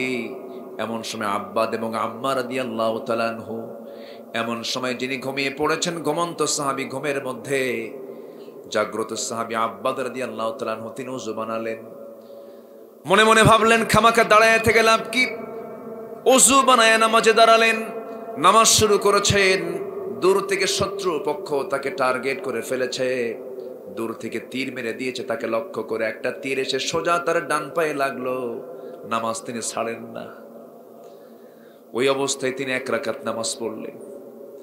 দ্বিতীয় রাকাতে আবার দাঁড়ালেন। দ্বিতীয় রাকাতে আরেকটা তীর তার বাম পায়ে এসে যখন নিক্ষেপ করা হলো, বাম পায়ে যখন মারা হলো, 2 পায়ে 2টা তীর বিদ্ধ হয়ে আছে। সাহাবী নামাজ ছাড়তেছেন না। ঘুমন্ত সাহাবী জায়গা পেয়ে বলছে আব্বাদ কি করো, শত্রু তোমাকে অ্যাটাক করে ফেলেছে, নামাজ ছেড়ে দাও। তবুও তিনি নামাজ ছাড়তেছেন নয় অবস্থায় তিনি রুকু করলেন, সেজদা দিলেন, তাশাহুদ পড়লেন, সালামটা ফিরলেন। সালামটা ফিরে বলছেন, ভাই আমি নামাজের মধ্যে টের পেয়েছি শত্রু আমাকে আক্রমণ করে ফেলেছে, কিন্তু আমার ভাই আম্মার নামাজের মধ্যে আমি এমন মজা পাচ্ছিলাম যেন আমি টের পাচ্ছি আমার আল্লাহ নামাজের মধ্যে আমার সঙ্গে কথা বলতেছে। আমি নামাজের মধ্যে এত মজা পাচ্ছিলাম, মনে হলো দুইটা তীর দুইটা পায়ে বিদ্ধ হলো, আরেকটা তীর যদি আমার বক্ষটাকে যদি ভেদ করে দিত আমি শহীদ হয়ে যেতাম। তবু মুহাব্বতের এই প্রাণ প্রিয় নামাজ আমি কখনো ছাড়তাম না। জোরে কোন সুবহানাল্লাহ। কি নামাজের মধ্যে তারা মজা পেয়েছেন। ইমাম যত নামাজ লম্বা করবে, যে মুসল্লি নামাজে তত মজা পাবে, তার নামাজ সবচেয়ে আসল নামাজ। আল্লাহু আকবার। এই রমজানে মদিনায় নামাজে দাঁড়ালাম, নবীজির কবরের পাশে মদিনার মসজিদে নববীতে নামাজে দাঁড়ায় গেছি। ইমাম সাহেবের বয়স প্রায় 80 বছর পার হয়ে গেছে। নামাজে দাঁড়ালাম, কিয়ামুল লাইল নামাজে, তারাবির নামাজ পড়ে কিয়ামুল লাইল হয়। 2 রাকাত নামাজ পড়লাম, সময় লেগেছে প্রায় আধা ঘন্টা। আমার দেশে যদি কোনো ইমাম আধা ঘন্টা ধরে যদি 2 রাকাত নামাজ পড়ে ফজরের, নামাজও শেষ, বলবে হুজুর আপনার ইমামতিও শেষ। ঠিক কিনা? আপনার তো সময় বহু, আমার তো, আমাদের তো এত সময় নাই, ঠিক আছে না? কিন্তু না না, ওয়াজ মাহফিলে সেই সময়ের চিন্তা করা যাবে না, নামাজ পড়তে নিয়ে সমাজের সময়ের চিন্তা করা যাবে না, কারণ এই সময়গুলো সবচেয়ে বরকতময়। ওয়াজ মাহফিলে বসে আছি, সওয়াব কি আমাদের জন্য থেমে আছে নাকি? বরকত দিয়ে ভরা। জোরে বলি আলহামদুলিল্লাহ, জোরে বলি আলহামদুলিল্লাহ। আমার বন্ধুগণ, তবে নামাজের মধ্যে দুনিয়ার কথা মনে হতে পারে, নামাজের মধ্যে দুনিয়ার কথা মনে হতেই পারে।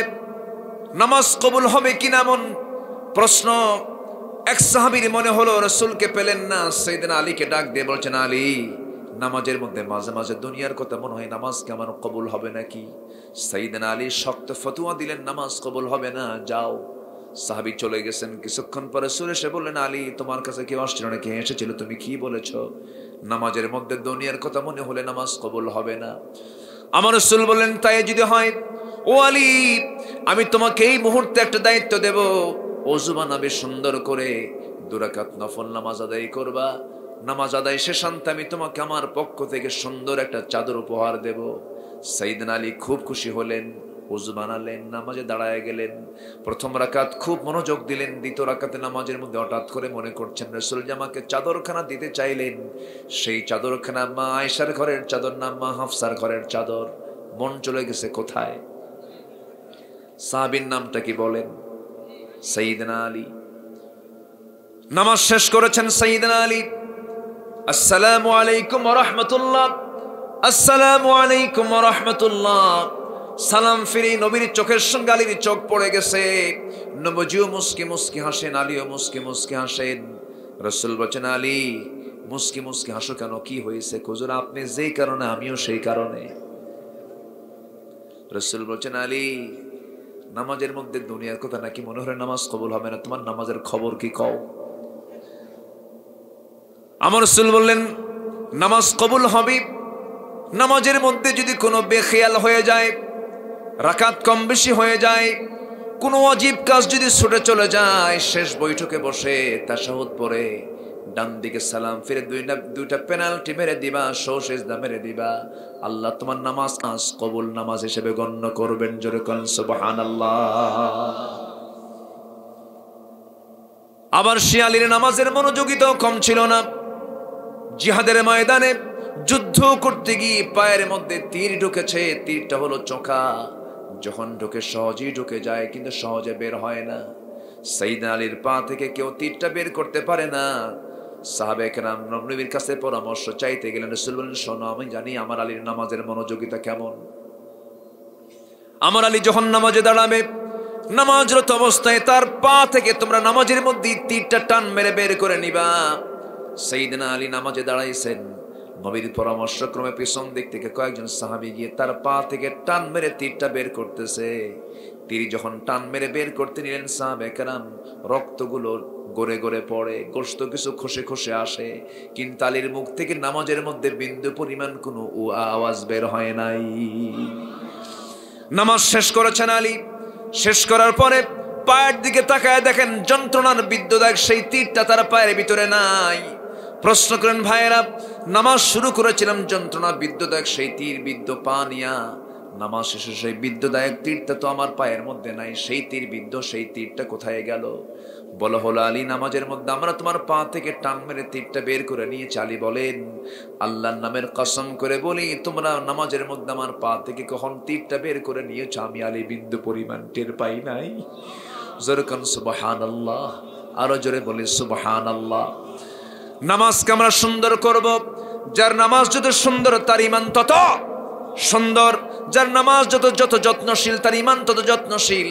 নামাজটা আমরা সুন্দর করে পড়ব, সুন্দর সময়ে পড়ব। ইন্নাস সালাতা কানাত আলাল মুমিনিনা কিতাবাম মাওকুতা, সময় মতো নামাজ। খুদু জিনাতাকুম, সুন্দর করে তোমরা সাজো গোছাও, নামাজে দাঁড়াও, সুন্দর পোশাক পরে নামাজে দাঁড়াও। কার কথা?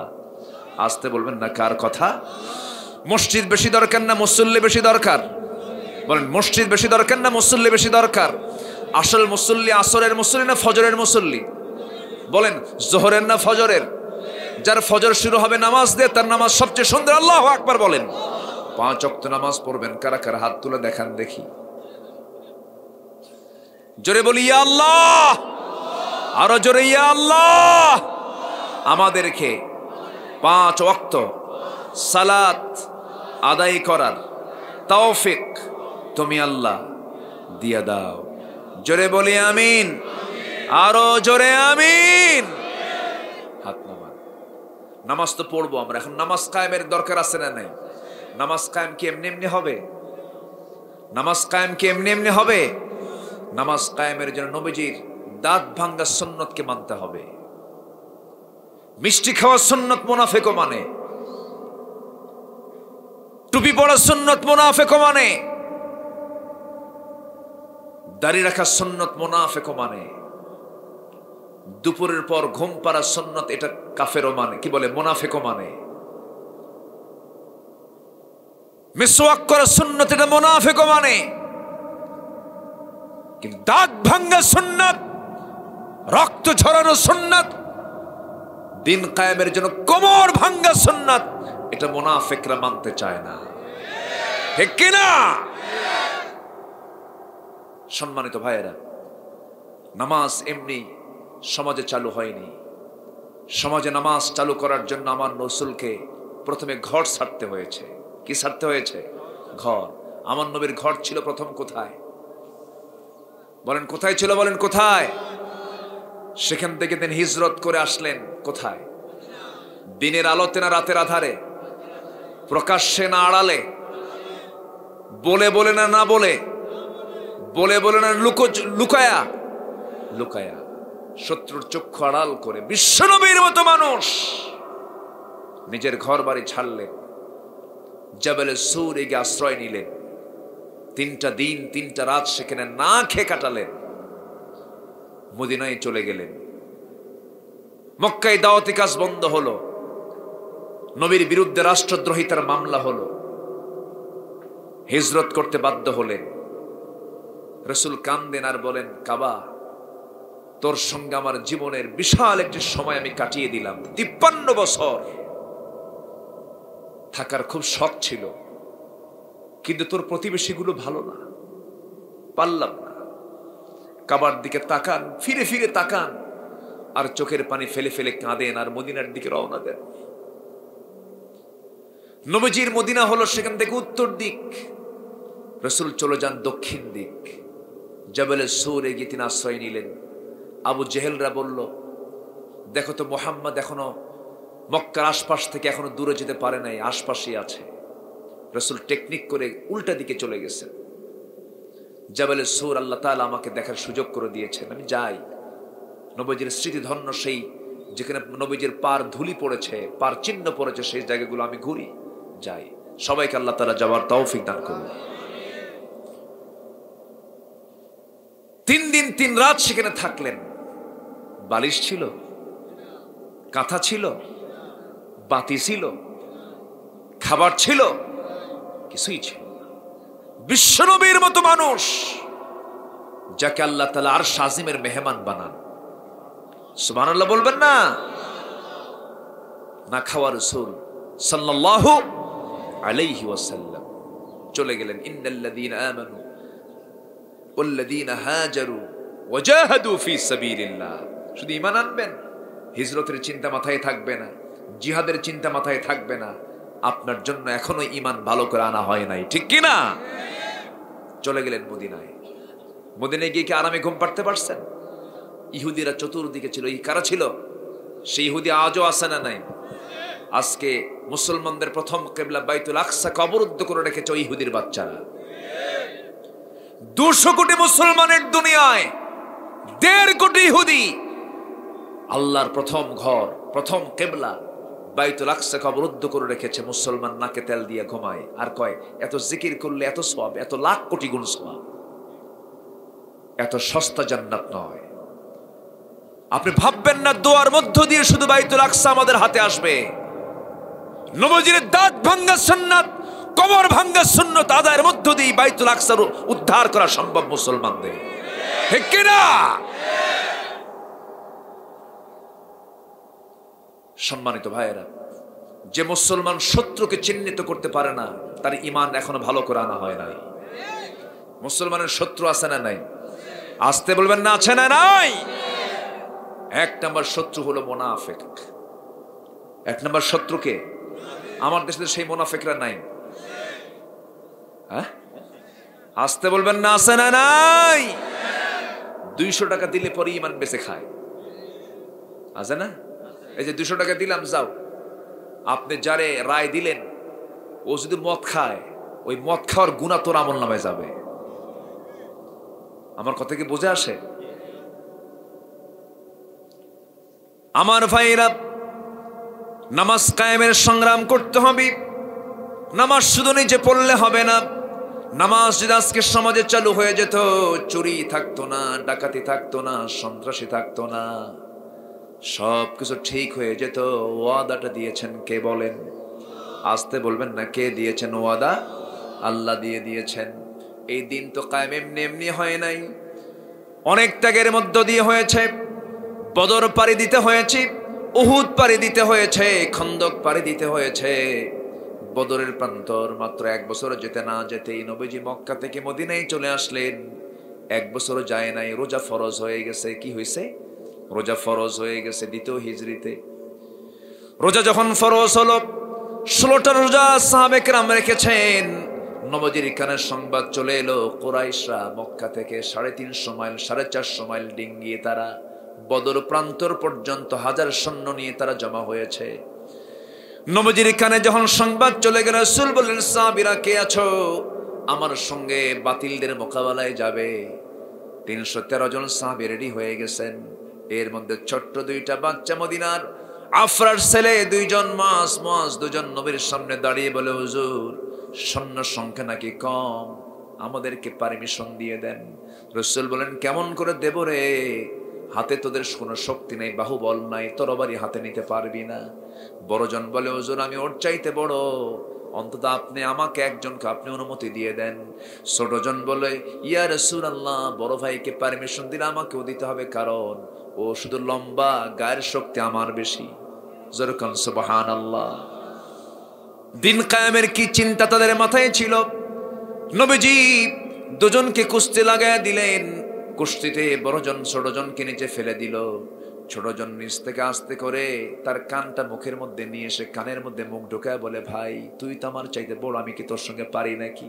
কিন্তু একসঙ্গে খেলাম, ঘুমালাম, পড়লাম, সবকিছু করলাম, তুই যুদ্ধ দেখা যাবি কেন? আমাকে যেতে দিবি না? তুই তোর গায়ের শক্তিটা কমায় দে।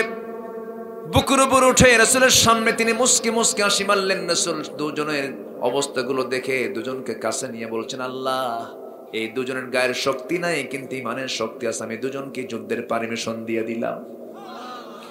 সামনে তাকায় দেখেন এক মহিলা 2 বছরের শিশু বাচ্চাকে নিয়ে আসছে। কয় বছর?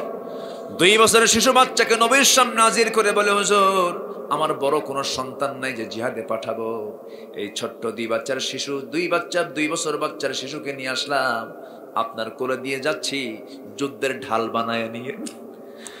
জোরে বলি সুবহানাল্লাহ। যুদ্ধের ঢালটা বানায় নিয়ে রাসূল বলছেন, ও মহিলা, তোমাকে ধন্যবাদ, যাও, তোমার উৎসর্গ আল্লাহর দরবারে কবুল হয়ে গেছে। বাচ্চা তোমার কোলেই থাকবে, সব তোমার ঠিকই হয়ে যাবে, যাও। আমার নবীজি বদর যুদ্ধের ময়দানে সাহাবে কেরামকে নিয়ে রওনা দিলেন। রোজার মাস, কিসের মাস বলেন? রোজার মাস। আমরা শুধু রোজার মাসকে বলি, রমজান মাসকে শুধু রমজান মাসে বলি। এটা যে বদরের মাস অনেকেই জানে না। বদর যুদ্ধের মাসে 17তম রমজানের দিনে আমার নবীজি বদর প্রান্তরে পৌঁছে গেলেন। ওই শুহাদায়ে বদর, আল্লাহ পাক আমাকে দুই চোখে দেখার তৌফিক বারবার দিয়েছেন। শুহাদায়ে বদর 14 জন সাহাবীর লাশ সেখানে এখনো আছে, তাদের কবরটা এখনো আছে। আমার নবীজি শুহাদায়ে বদর যখন পৌঁছলেন, বদর নামক প্রান্তরে যখন পৌঁছে গেলেন, আমার রাসূল লক্ষ্য করলেন 1000 কাফেররা চতুর্দিক থেকে দাঁড়ায় গেছে। 313 জন সাহাবী নিয়ে যুদ্ধ শুরু হয়ে যাবে। কাতারে কাতারে সব মুজাহিদরা দাঁড়ায় গেছে। ওই ছোট্ট দুইটা বাচ্চা মুয়াজ বলে, ও চাচা, একজন সাহাবীকে ডাক দে, বলো, ও রাসূলুল্লাহর সাহাবী আবু জেহেল কই? কই আবু জেহেল? ওই আবু জেহেল বলার সঙ্গে সঙ্গে সিংহের মতো গর্জন দিয়া বাজ পাখির মতো উড়ন্ত হয়ে ছোট্ট দুইটা বাচ্চা চলে গেছে আবু জেহেলকে মারার জন্য। তাদেরকে বলা হলো, ও ছোট্ট দুইটা বাচ্চা, মদিনার ছেলে, আবু জেহেলের উপরে এত রাগ কেন? ছোট্ট দুইটা বাচ্চা বলতেছে, এত রাগ হওয়ার কারণ হলো, শুনেছি রাসূলকে নাকি সে বড় কষ্ট দিয়েছে, আমরা কাউকে আজকে মারতে যাব না, আজকে মারতে যাব সে আবু জেহেলকে। জোরে করে আল্লাহু আকবার। সেই বদর যুদ্ধের ময়দানে ছোট্ট দুইটা বাচ্চা আবু জেহেলের দুই পাশে দাঁড়ায় গেছে। আবু জেহেল ঘোড়ার পিঠে দুই দিকে দুই পা ছেড়ে দিয়ে বসে আছে। এমন সময় ছোট্ট দুইটা বাচ্চার ছোট্ট দুইটা হাতে তরবারি নিয়া সজোরে আল্লাহু আকবার বলে দুইজন দুই পায়ে আঘাত করেছে। ওই আবু জেহেল ধরাশয়ী হয়ে জমিনে পড়ে গেছে। কোমর সোজা করে আবু জেহেল আর কখনো দাঁড়াতে পারে নাই। জোরে কোন আল্লাহু আকবার। বড় ভাই মুআজকে কাফের মুশরিকরা ধরে ফেলল। বড় ভাই মুআজকে চতুর্দিক থেকে কাফেররা ঘেরাও করে ফেলল। একজন কাফের তার ডান হাতে যখন তরবারি হাঁকায়া দিয়েছে, ডান হাতটা এক আঘাতে চামড়ার সঙ্গে জ্বলতে লাগলো। তরবারি ঝনঝন করে পড়ে গেল। দৌড় মেরে গিয়ে বাম হাতে তরবারি উঠায় নিলেন, যুদ্ধ চালালেন, থামালেন না। আরেকজন কাফের বাম হাতে মারবে তার আগ দিয়ে বাম হাতে যুদ্ধ চালাতে লাগলেন। কিন্তু দেখা গেল ঝুলন্ত ডান হাতটা এসে বারবার বাম হাতে ধাক্কা খায়। চট করে যুদ্ধ করার মাঝি, তরবারি চালানোর মাঝি চট করে ডান হাতটা বাম্পার নিচে রেখে এত জোরে টান মারলেন, হাত ছিটকে পড়ে গেছে। বাম হাতে যুদ্ধ চালাতে লাগলেন, বাম হাতও কেটে ফেলে দিল। দুই হাত যখন নাই, যুদ্ধ করবেন কি নিয়া? মুআজ সামনে তীরের মতো দাঁড়ায় আছে। একজন কাফের এসে গর্দান বরাবর মেরে দিল, মস্তক ছিটকে পড়ে গেল। মুআজ দুনিয়া থেকে বিদায় হয়ে গোটা দুনিয়ার মুসলমানকে জানান দিলেন, দিন কায়েমের জন্য, নামাজ কায়েমের জন্য আল্লাহর পথে এমন করে জীবন দিতে হয়। জোরে কোন সুবহানাল্লাহ।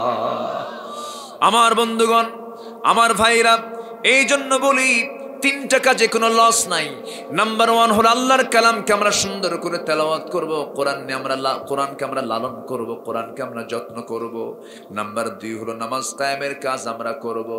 নাম্বার 3 হলো ওয়ানফাকু মিম্মা রাযাকনাহুম সিররাও ওয়া আলানিয়াতান ইয়ারজুনা তিজারাতান লান তাবুর। জোরে বলুন আল্লাহু আকবার। নাম্বার 3 হলো যারা খরচ করবে তাদের মালামাল, তাদের সম্পদ, যা রিজিক আমি আল্লাহ তাআলা দিয়েছি, প্রকাশ্যে এবং গোপনে যারা খরচ করবে, জোরে বলি সুবহানাল্লাহ। আমরা খরচ করব কার পথে? আসতে বলবেন না, খরচ করব আমরা কার পথে? খরচ করতে বলেছেন কে?